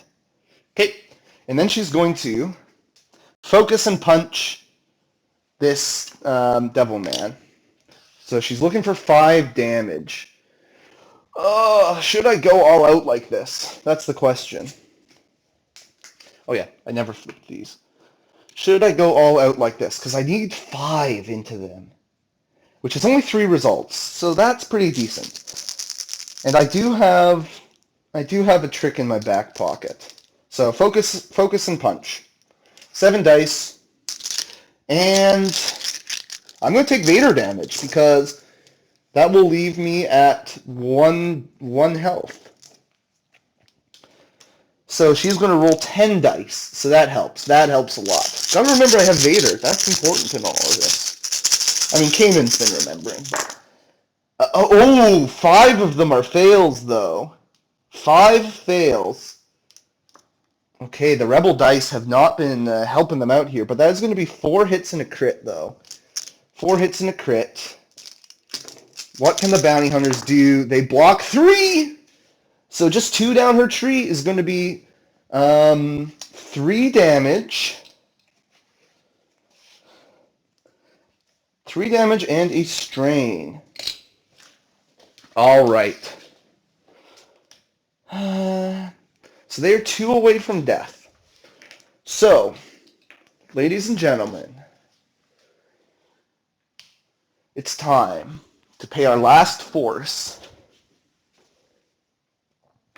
for adding some fireworks to the celebration. So Sabine is going to choose this objective. She's going to roll 5 attack dice. If she can get 2 expertise here, she will wound the bounty hunters who have survived her punch. But if she can kill them with some explosions, then she'll get to jump onto here. Because she's at 1 left, but she's not within 2, so she won't take the damage. And then they will score 4 and win the game. So, can she get 2 expertise? No! Oh! The Rebels! They were 1 short of winning the game, it feels like so many times. 1 result. So just 1 damage. The Rebels will score only 1, and that means the bounty hunters are going to win the struggle on their next activation. And I will be starting next struggle as the Rebels with 1 force and... no force, and Ezra, which is interesting. Very interesting.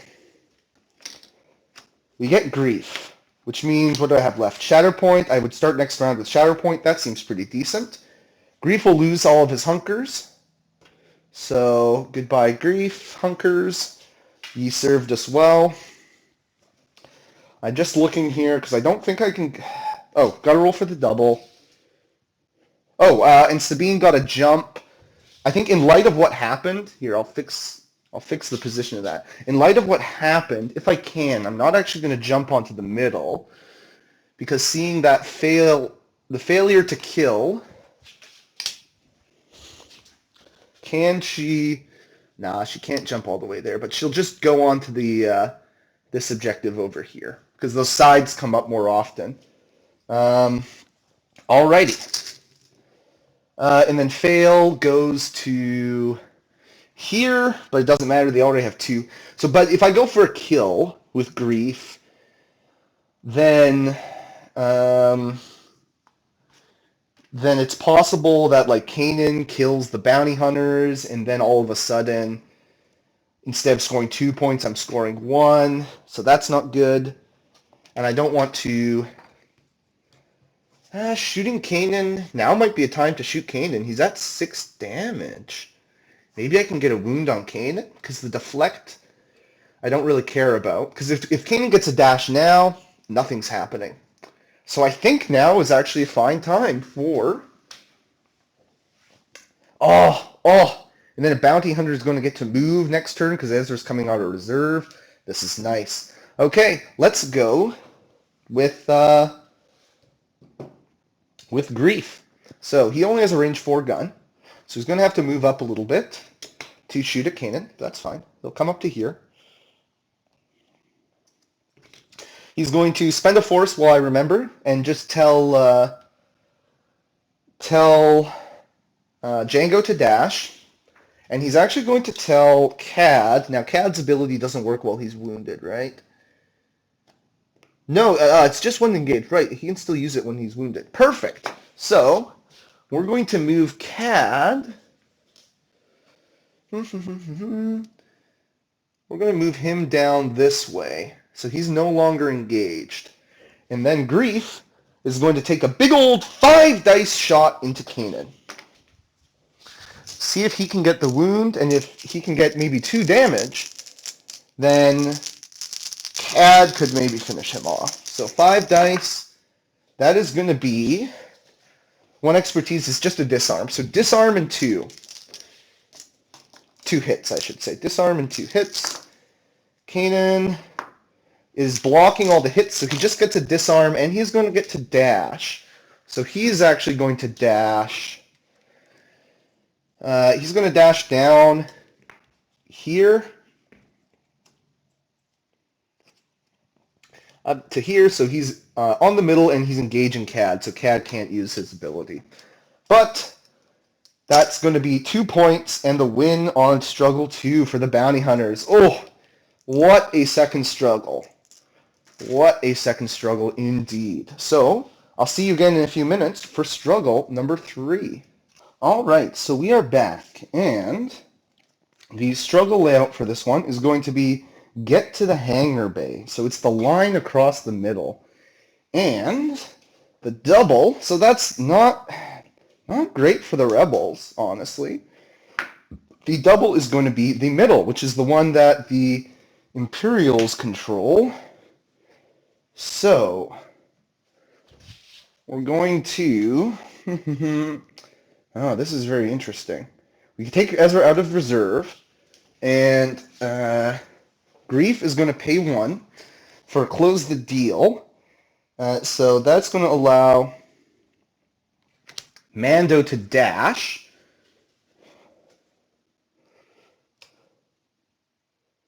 He's going to dash this way. And then the question is, does he get to range 2 of this objective? I think he... Oh, that's close.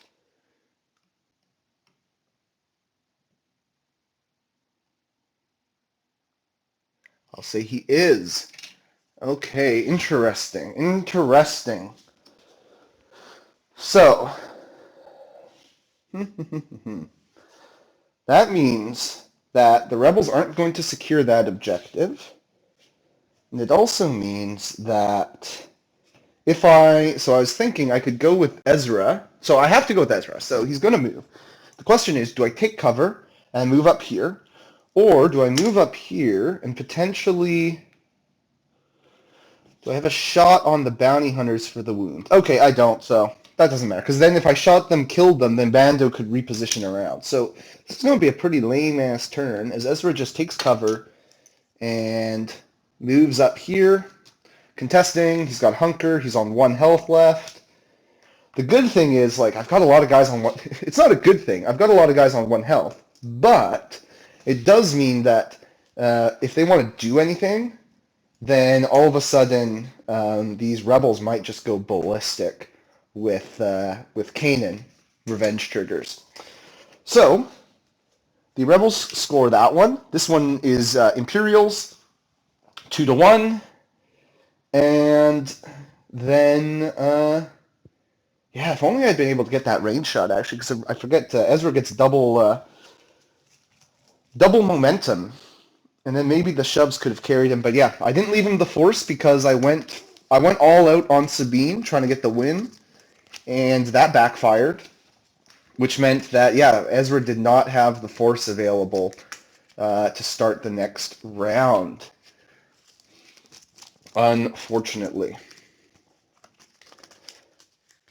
Still kind of crazy that Kanan doesn't get the dash, and then Sabine, 10 dice Sabine, unable to get 5 damage on the bounty hunters. All right. So the rebels are all shuffled. But I guess what I should have done is I should have rolled for the double, which is the block. So it's this one. And, I guess I should double check, because I don't think Django's in range of that one. No, he's not. Okay.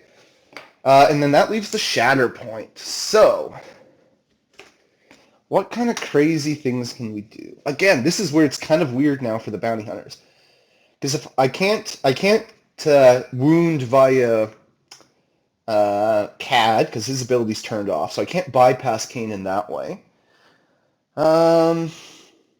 Oh, you know what's actually really scary? Oh, shoot! I forgot not so fast on Django when Sabine activated.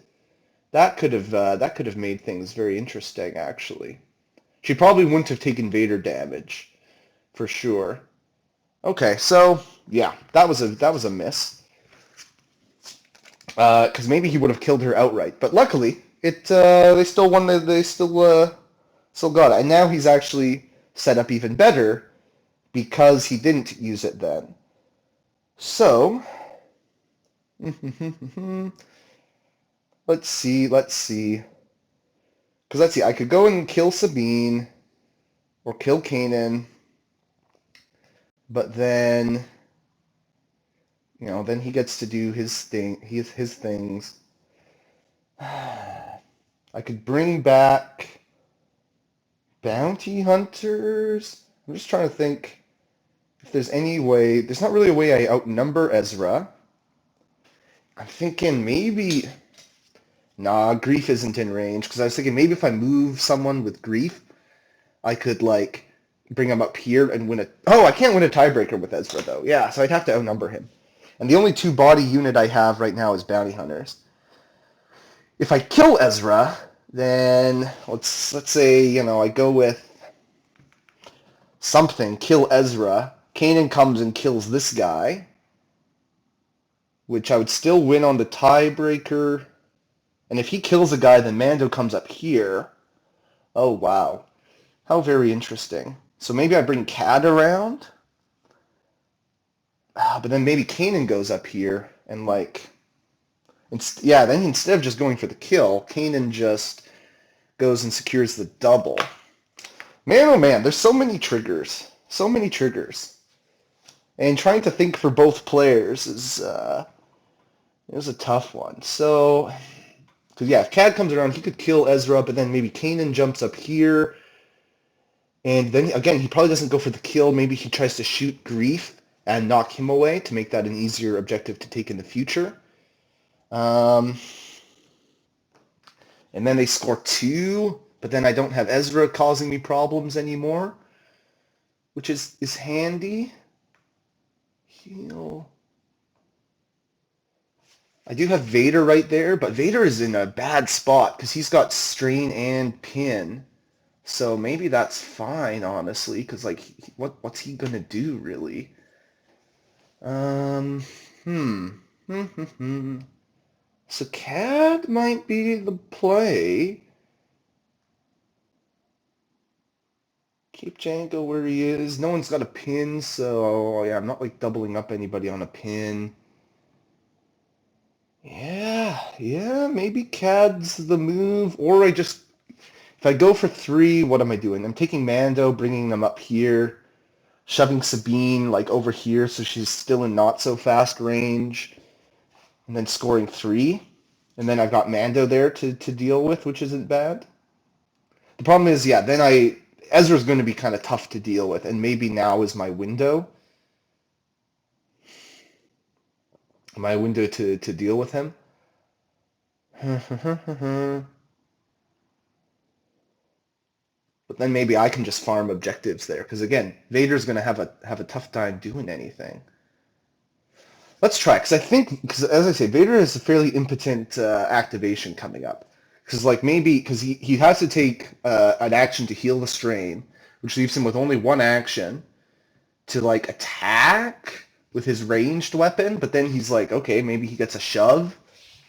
Maybe he gets 2 shoves. He'd be looking for 2 shoves on 7 dice, so 4 down the tree against Cad.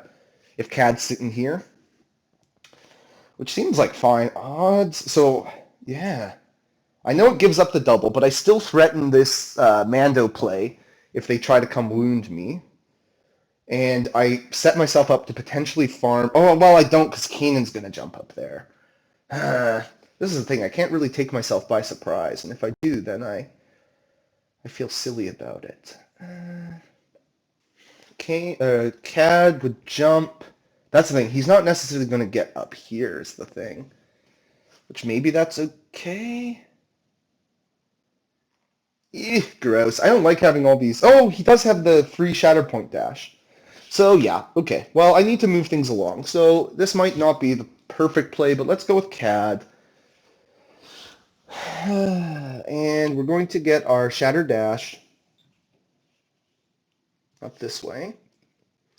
Then we get to... we'll do an advance over to here. And then we're going to shoot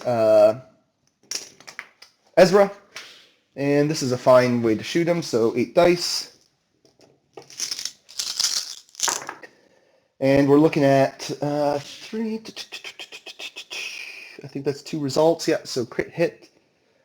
So we're looking at 2 crits and 5 hits. So 7 results. Ezra does have hunker cover, actually. He rolled 2 fails with that. So he's getting 4 blocks. So 3 down the tree for Cad. He's going to do 5 damage with a shove. But actually, I think I'm going to leave Ezra there kind of as a body blocker. 5 damage and a shove. Gets the wound on Ezra. So get a momentum. Cad gets a jump from his tree.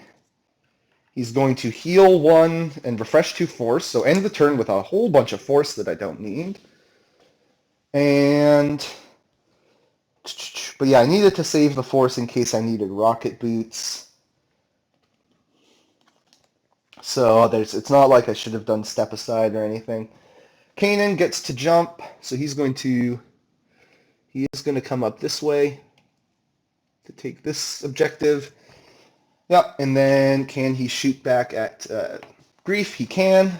So 5 dice. So he gets to heal as well as part of that trigger, so he takes the disarm off. Then 5 dice into Grief.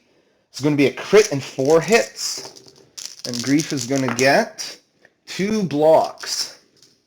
So 3 down the tree is going to be 5 damage and a double shove. And I think I'm wounding so many people that I might be out of 5s. Everyone's taking so much hurt. 5 damage onto Grief. And a double shove. I could pin him, but it's more useful, I think, to get him out of contesting range.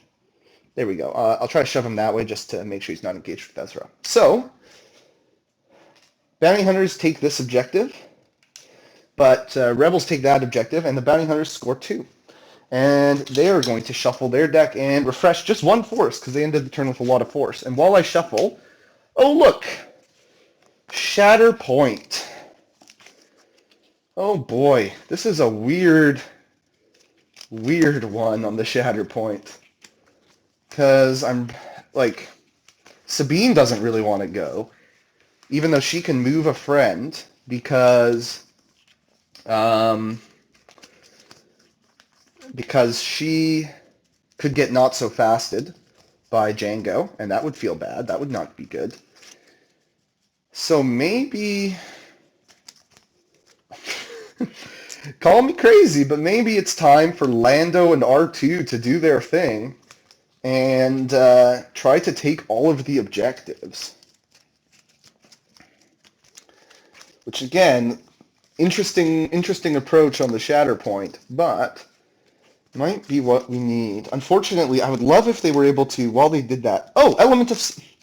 I'm sitting here being so scared about Vader activating, but of course I've got element of surprise on Lando and R2, so I could just remove one of his conditions when he activates, as long as they stay within 4.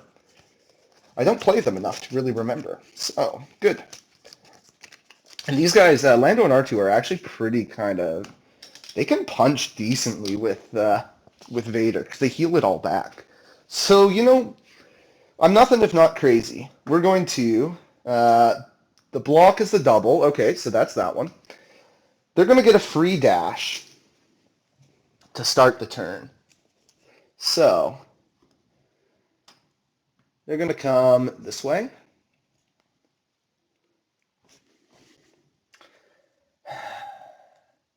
Or do I want to, like, use my dash and put myself in position to just heal? One off of Sabine just doesn't do a whole lot. That's the thing. One off of Vader helps a lot, because then that takes care of, like, the strain problem.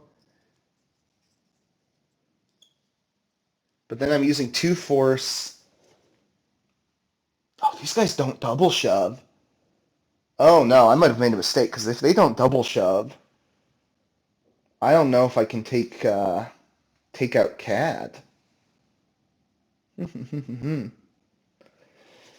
Because he's in a position where he can't be shoved away. So do I want to go with them? Brings me back a body.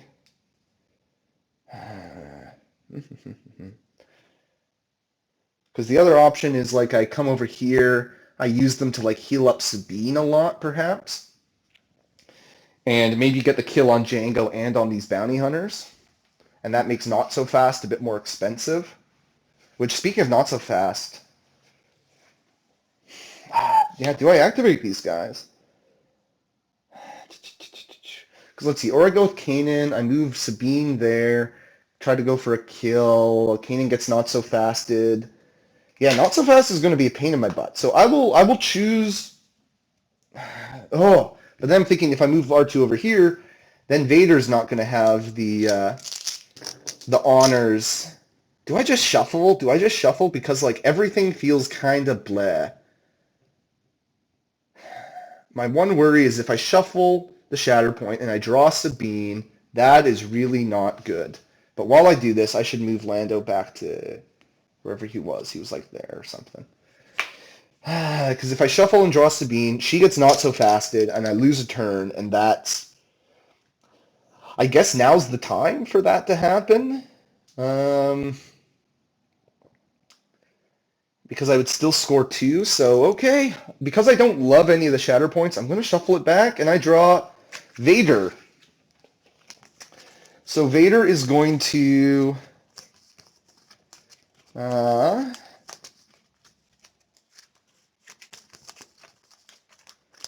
Vader is going to... So I spend 1 force on Lando and R2 to use forward planning, because Vader's within 4, and that will remove his strain. And then I'm going to pay 1 for Vader's Fury, which will remove the pin. Here it is. So, I don't think, if I go up here, can I engage Cad? This is why Cad left Ezra there for that body block. Ooh, that's tight. So if I don't engage Cad, the play is like come here, throw a lightsaber, get the kill, shove to follow up. But if I come in and if I can engage Cad, then then that would be really good. Because then I could kill Cad potentially. Just nuke him, you know? Which would be nice. Because then I can maybe farm this objective.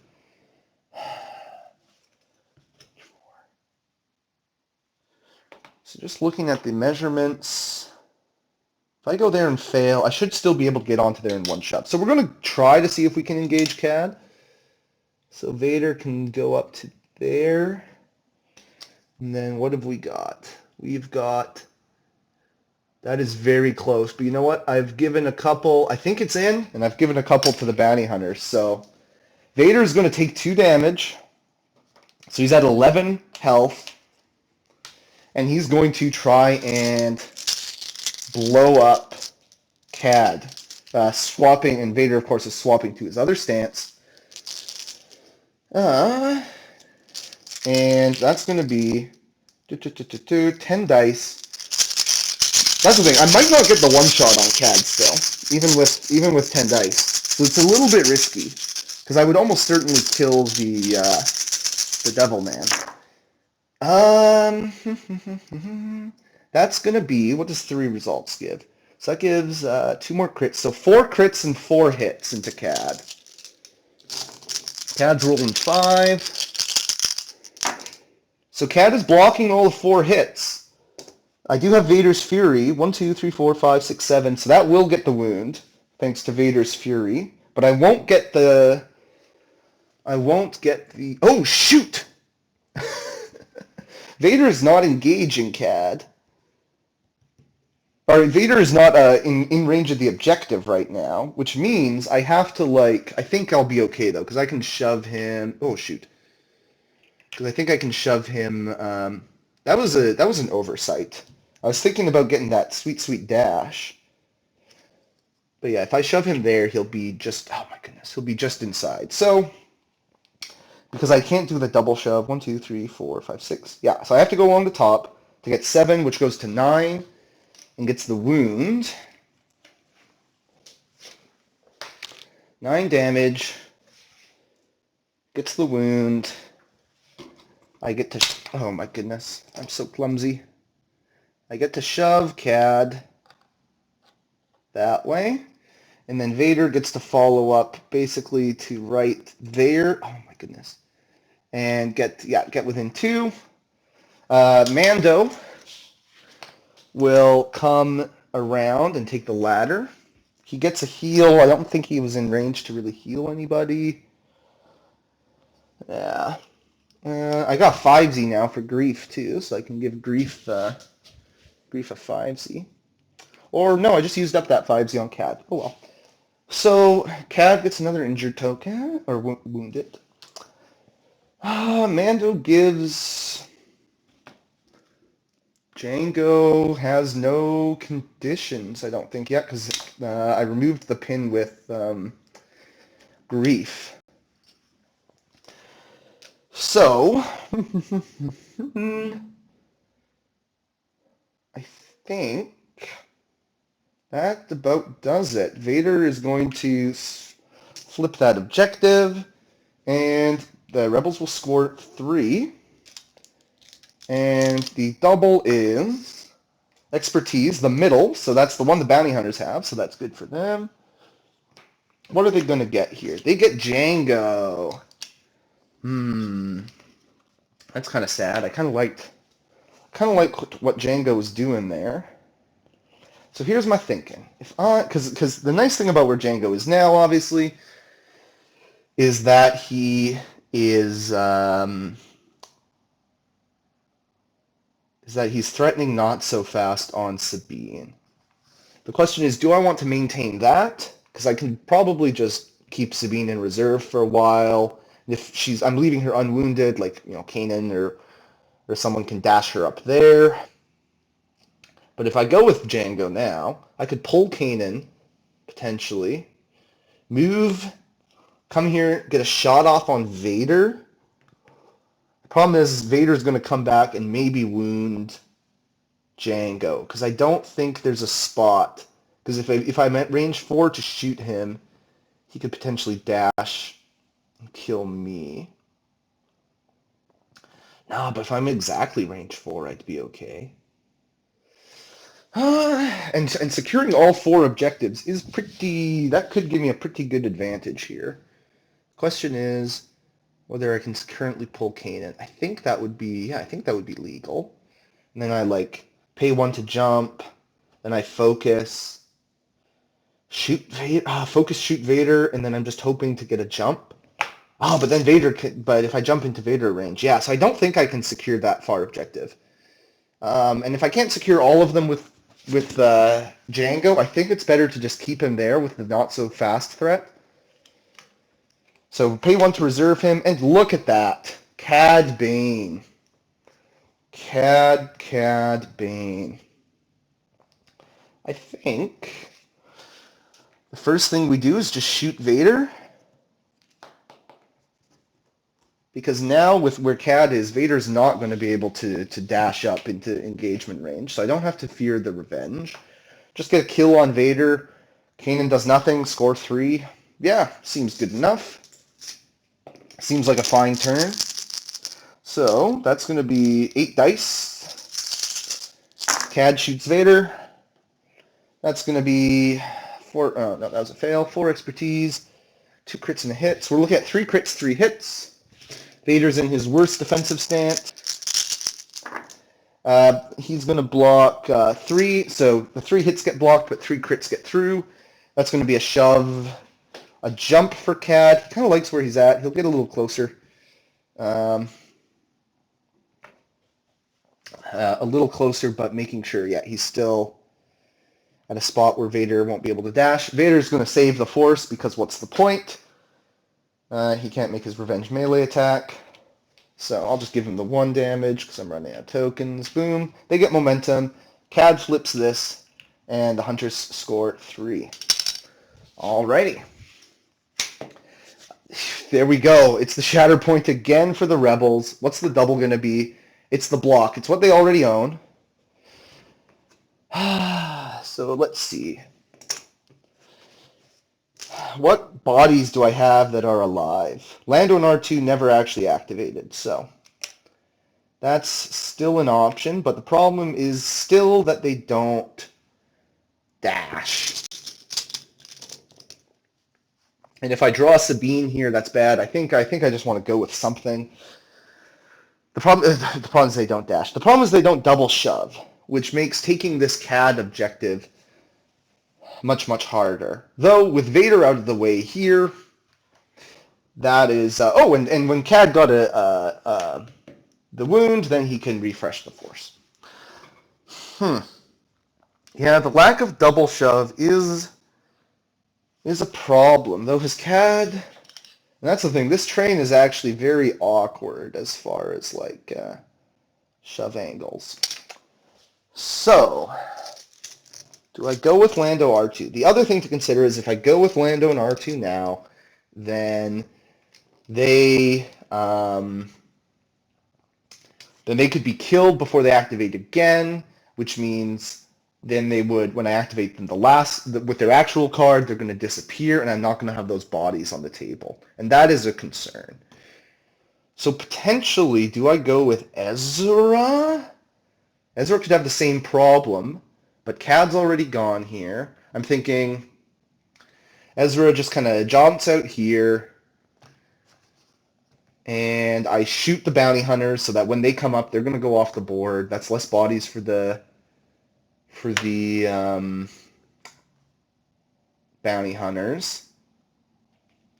And then I just jump up here and tie break with Cad, which is handy. And I would kill a support and get double, I would get double momentum. So, let's try that with Ezra. Do I go for the melee? I'd have to come down off of this spot. So I think no. I think we're just going to dash so that we're out of engagement with Cad. We're not going to take this middle point because we won't have any bodies there, but This will put us in a better spot. So that's the Shatterpoint dash. Then we're going to throw 6 dice at the bounty hunters.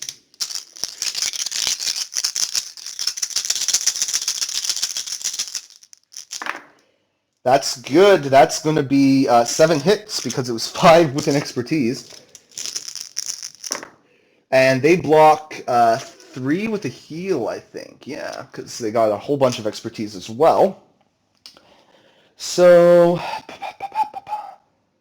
he's getting 4 down his tree. He's going to reposition and heals. I mean, I could leave Cad to his devices because I'm gonna get a reposition from Ezra. I'm just thinking if I could get close enough to maybe. I don't think, because let's see, I would shove and then I would move, and I don't think I'm close enough to Sabine to give her heals. Because 3 heals on Sabine would be really nice to help mitigate the not so fast threat, but it's not going to happen. So we're just going to. It doesn't really matter with this stuff.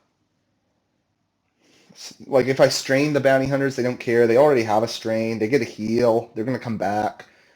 So I'll just shove them into a corner, I guess. Because like if Ezra doesn't need the reposition because he doesn't need a second action because he's already a hunker's not going to do anything. So he's just going to, so he shoves them, gets the wound. He comes up here. I guess Mando is going to, he has nothing again to heal, but he'll reposition over to here. And then I got the wound on the bounty hunters. They'll heal off their strain. Ezra gives them a disarm, so we'll say he heals them the disarm, and then Mando removes the strain. Doesn't really matter. Ezra wounded a support. So he gets 2. 2 momentum, flips this objective because of the tiebreak, and scores 3. So what a close one. And we'll roll for the double. The double is the failure, so that's this objective. So now, does Django become interesting? Because, let's see, if he comes up here, pulls Ezra down and pins him. So we're looking at focus, maybe like focus, see if we can kill Kanan.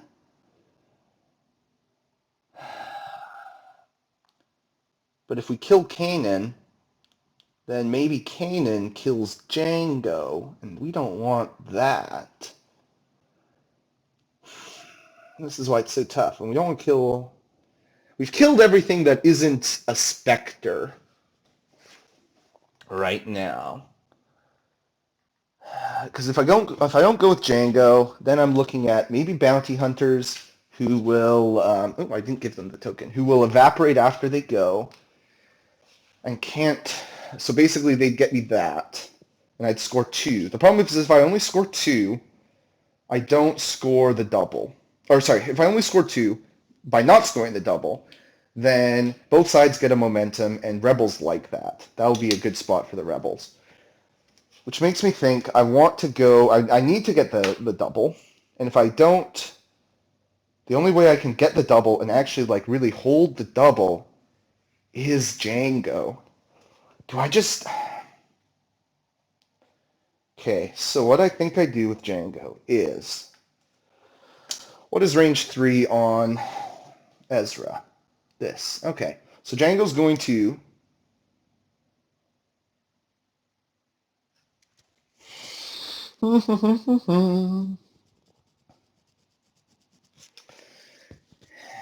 And Django's going to spend. He's going to focus, and then he's going to dash. Spend 1 to jump. Oh, this is tricky because I want to get the wound on Ezra. No, I don't want to get the wound on Ezra. I want to get the wound on Kanan. But then if Kanan ends my turn, I won't have time to pull Ezra. But if I pull Ezra, I don't want to be engaged with him. But I think I can kind of pull him to the side here. So spend 1. So we've spent 2 force. Yeah, I'm not engaged. So we've spent 2 of our 5 force. So I focused, spent 1 to jump. Ezra is no longer contesting. He gains a pin, which he doesn't like. Then we're not engaged, which frees us up to shoot backwards at... but we're outside. Ooh, no, we're just in range 4 of Kanan. So we'll take a shot at Kanan. Which is going to be 7 dice. This is a little bit risky, I admit. But I think it could be spicy. So that's 2 crits and 3 hits. So 2 crits, 3 hits. Kanan is going to block all the hits and get a dash. Actually, he'll get a reposition. So just 3 damage and a strain. So if Kanan wants to do anything, that will trigger the strain and kill him. So he will not. So that's a good turn by Django. So that flips that one, and they score 3. And fail, and my tools are covering up the thing. Fails that same one. Sabine. Oh, and of course she goes right after Django moves out of not so fast range. She's in a spot that's going to be tough for her to take the double. But maybe that's okay. I mean, I would really love to take the double. But we're looking at what? Like jump, advance, double shove, CAD. But we'd have to stay out of range of Django. We could remove Ezra's pin at least, which opens him up. Oh, have I already... No, I haven't gone with Kanan. Yeah, that opens him up to moving more effectively with Kanan if Kanan goes, because Kanan could use his tactic on him. Because I don't want to reserve at this point because grief is going to give me grief.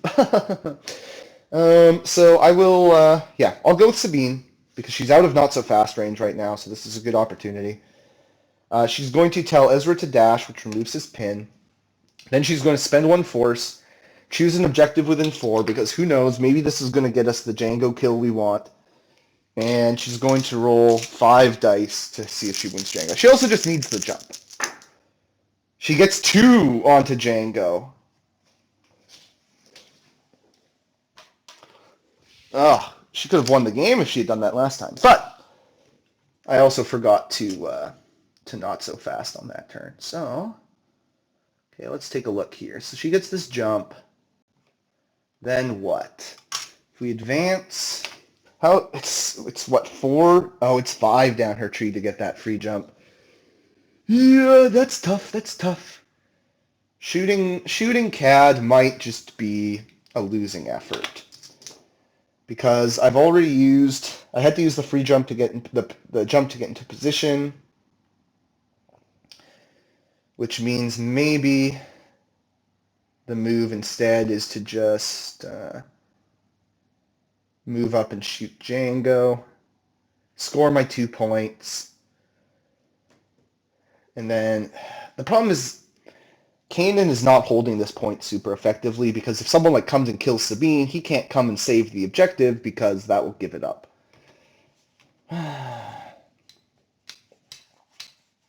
Or, I mean, I guess Mando could come over here and save this objective. Which is probably better, actually, if Sabine goes for the wound there.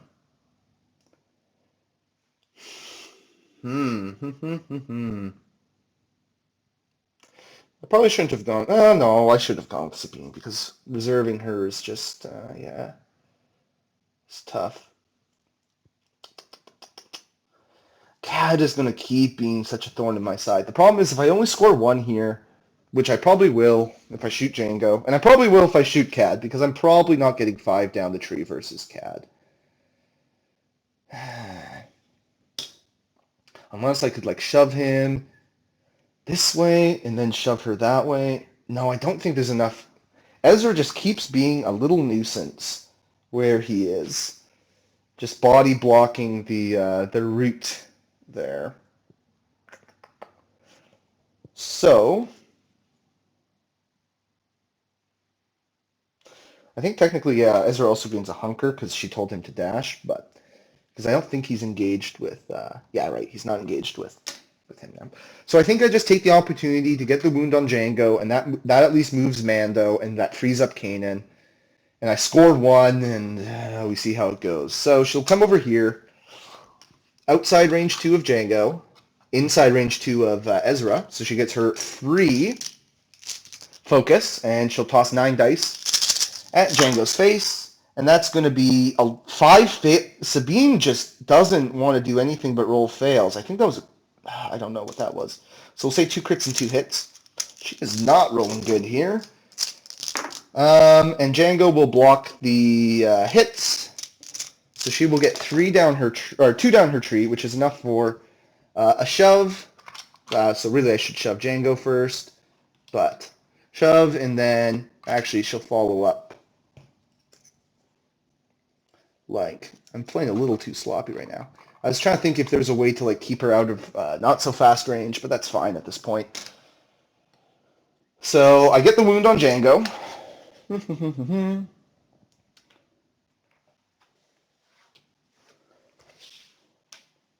And then I think it's best for Mando to deny this objective this turn. So he comes over here, because again, he has no one to heal. Comes over here to save his objective.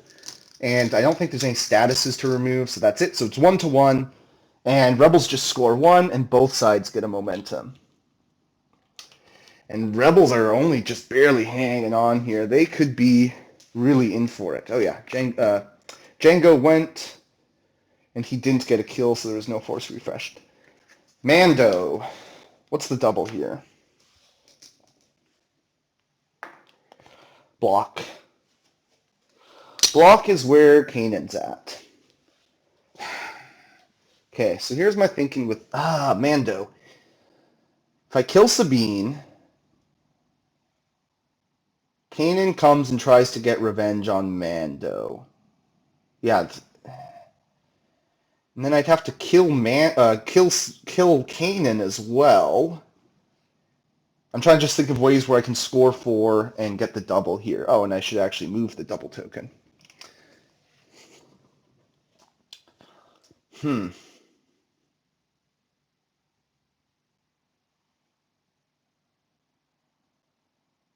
Where's the other bounty hunter? There. Okay. Yeah, I'm just trying to think of ways where I can actually, like, if there's a way where I can get 4 and a wound. I guess 3 into 2 wounds would do it too, but so let's say I go and I kill Kanan first. Great. So Kanan comes and punches me in the face. Maybe that hurts, maybe it doesn't. Mando's really tanky. Then I try to kill Sabine. And if I get the kill on Sabine, Mando comes and punches me in the face.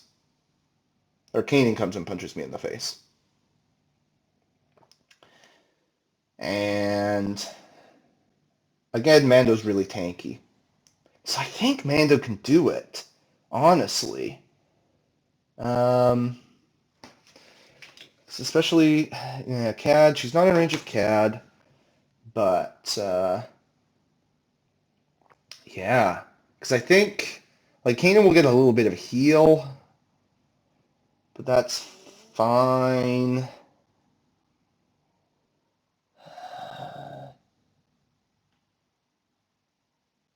I'm just trying to think of what order these actions happen in. Kanan, yeah, I don't think Kanan's going to do much into Mando's armor. So let's go all out to try to end it here. I think let's try to end it with some excitement with Mando. So I'm going to start by spending 1. And I'm going to dash Mando. He's still in his shooty stance, I think, right? Yeah, he's still in Bring You In Cold. So he's going to dash over this way.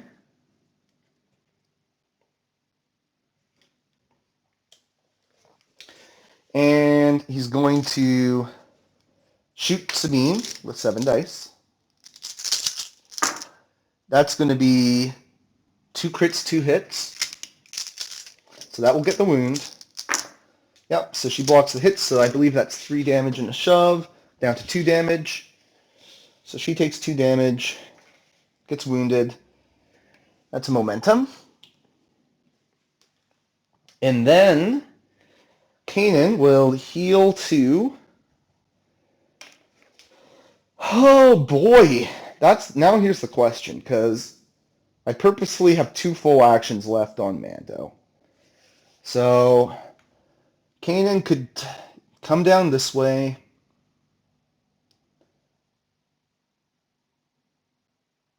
And then Mando only needs 2 crits to get through against him.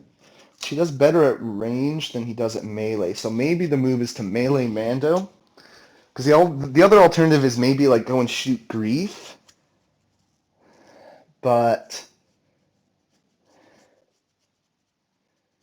yeah, I think the best case now is to try to like pin Mando up or something. So Kanan's going to jump down here and going to punch Mando in the face with 5 dice. Yeah, that's the thing. I don't think 5 dice are going to do enough.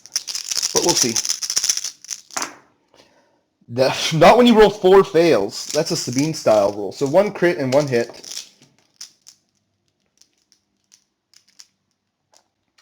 And that is going to be... Mando turns off all of those effects. Which means... Oh, shoot. I messed up. Kanan was supposed to jump here. Yeah, Kanan had to jump here for reasons. Because otherwise... Mando just walks away and climbs up and scores. Because Kanan has to threaten that he will take this objective if Mando does not kill him. Because Mando needs 4 right now. So yeah, Kanan should be there. So then Mando will flip stances. Oh yeah, and I should get some CAD refresh because I got a kill. And then Mando's flipping his stance and tossing 7 dice into Kanan. Yeah. And that is going to be, triple crit double hit. So that is going to get the wound on Kanan. Yeah, Kanan blocks everything except the triple crit, of course. And he's going to get a dash. So that's going to be 4 damage, double shove. And the question is what Kanan does. So Kanan's going to have to somehow mess up. Actually, I think, yeah. He's going to somehow have to keep Mando from scoring this objective. So the double shove will shove him this way, and then we'll shove him this way. And I don't think that's possible from Kanan here. Because Mando has an action left. So we're going to move Kanan like this. He would need like a double shove pin, basically. Oh, sorry, shouldn't do that. But, yeah, because I'm short of the ladder. Okay, so 5 dice into Mando. He gets 2 crits and a hit. No, he gets 3 crits. He gets 3 crits. So if Mando cannot get 2 expertise, then that would be enough. So here, let's do another roll here for everyone to see. Mando does... Oh, wow, what a game. What a crazy game. Kanan got triple crit because he got double expertise and a natty. So 3 down the tree. That's going to be a shove, a pin. So Kanan will shove Mando and pin him. Mando is not in contesting range. Mando takes 5 damage, which I'll steal from Kanan, I guess. 5 damage onto Mando. He's not contesting there, so that he's only going to take...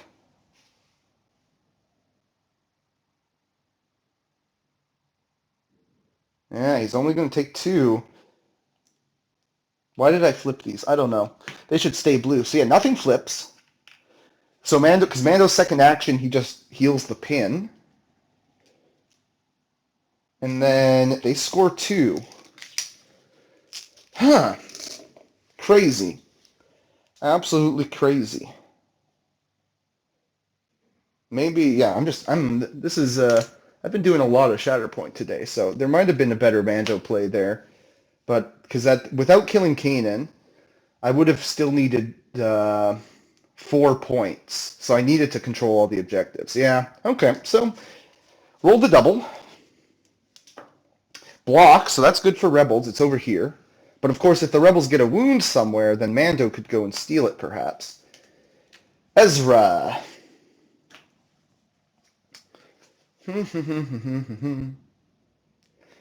Ezra, that seems decent. 'Cause he can do all sorts of things. He can just go be a nuisance again, and try to farm points from CAD. What have we got? Both primaries and Django have gone. So they still have the Shatterpoint, Grief, and Bounty Hunters. Grief could tell Mando to move over there. Grief could...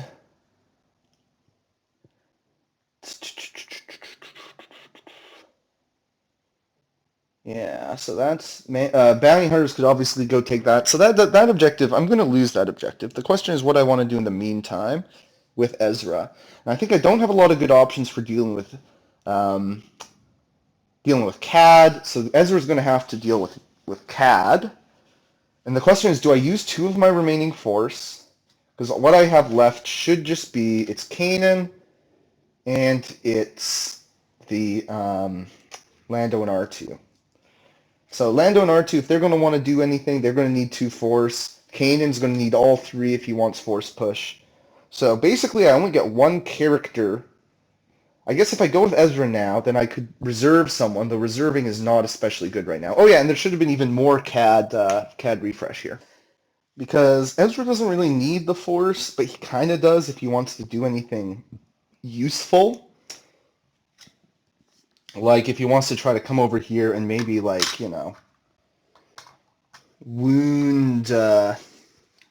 I would need 6 to wound Mando. But 2 would give me a pin, and that prevents some grief shenanigans.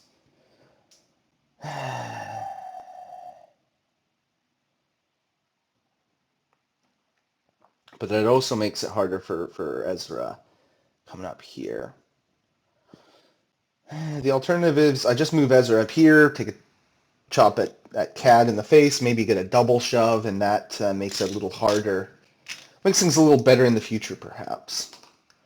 That's probably the way to go, and then I don't take deflect damage from Mando. So yeah, we'll just send Ezra up here, and he'll punch CAD in the face, and it seems unwise to take 2 damage potentially, but the reason I would do it is because I can heal it back, but then I'm not double shoving. So I'll just roll 7, no Vader damage. Then we're looking at 3 hits, a crit, and a damage. Not very good. CAD is going to get, I believe that's going to be, yeah, so 3 blocks. So all I get is a crit, and CAD's also going to get a heal.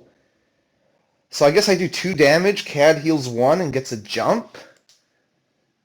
And where is he going to jump to? I think he stays where he is.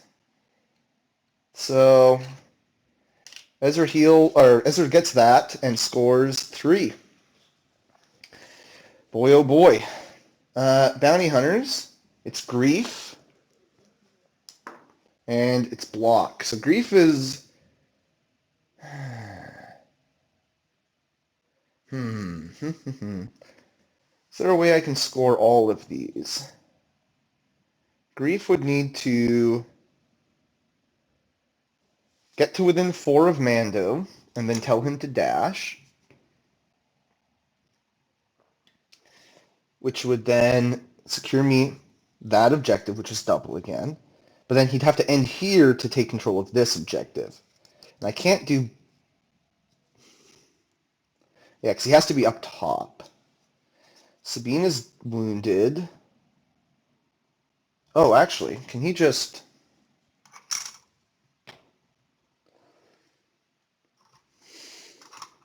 I think I can just walk up here,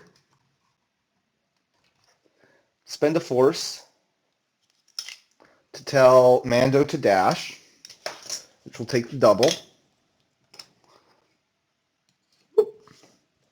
Then I think I can just take cover and yeah, just barely. 2-1, flip this, flip that, 4 points, and the Bounty Hunters with the big come from behind victory. So there you have it. A very interesting game for sure. Man, that was kind of a wild one. Django's not so fast was a big threat there. I definitely, yeah, that Sabine activation, I could have maybe popped it, but then maybe he just does like 2 damage anyways. You know, even, yeah, 2 damage, she's still fine. She just doesn't take Vader damage, but she still wasn't able to wound the Bounty Hunters anyways. Yeah, the Bounty Hunters, Kanan not getting an expertise on his dash was really a stroke of luck there, because that would have ended the game. But, yeah, and then Mando was annoying enough. This whole situation was kind of tricky for the Rebels. Cad was able to do some work there, luckily. And then, yeah, there just weren't enough bodies around, so... Very interesting. I definitely think Kanan's a lot worse when both supports are non-Spectre. I think, at least one Spectre support definitely helps. Obviously no trigger from Vader dying. Not great. Yeah, he wants a little bit more Spectres, but he was still pretty decent. And yeah, Chewie... it was interesting to see Chewie and Han go down quickly. I guess Vader's going to do that. Maybe I shouldn't have Shatterpointed them so early. But I was trying to win Struggle 1. But the good thing about Sabotage is it's easier to come back because even if you lose Struggle 1, if you can win Struggle 2, the other player is not going to have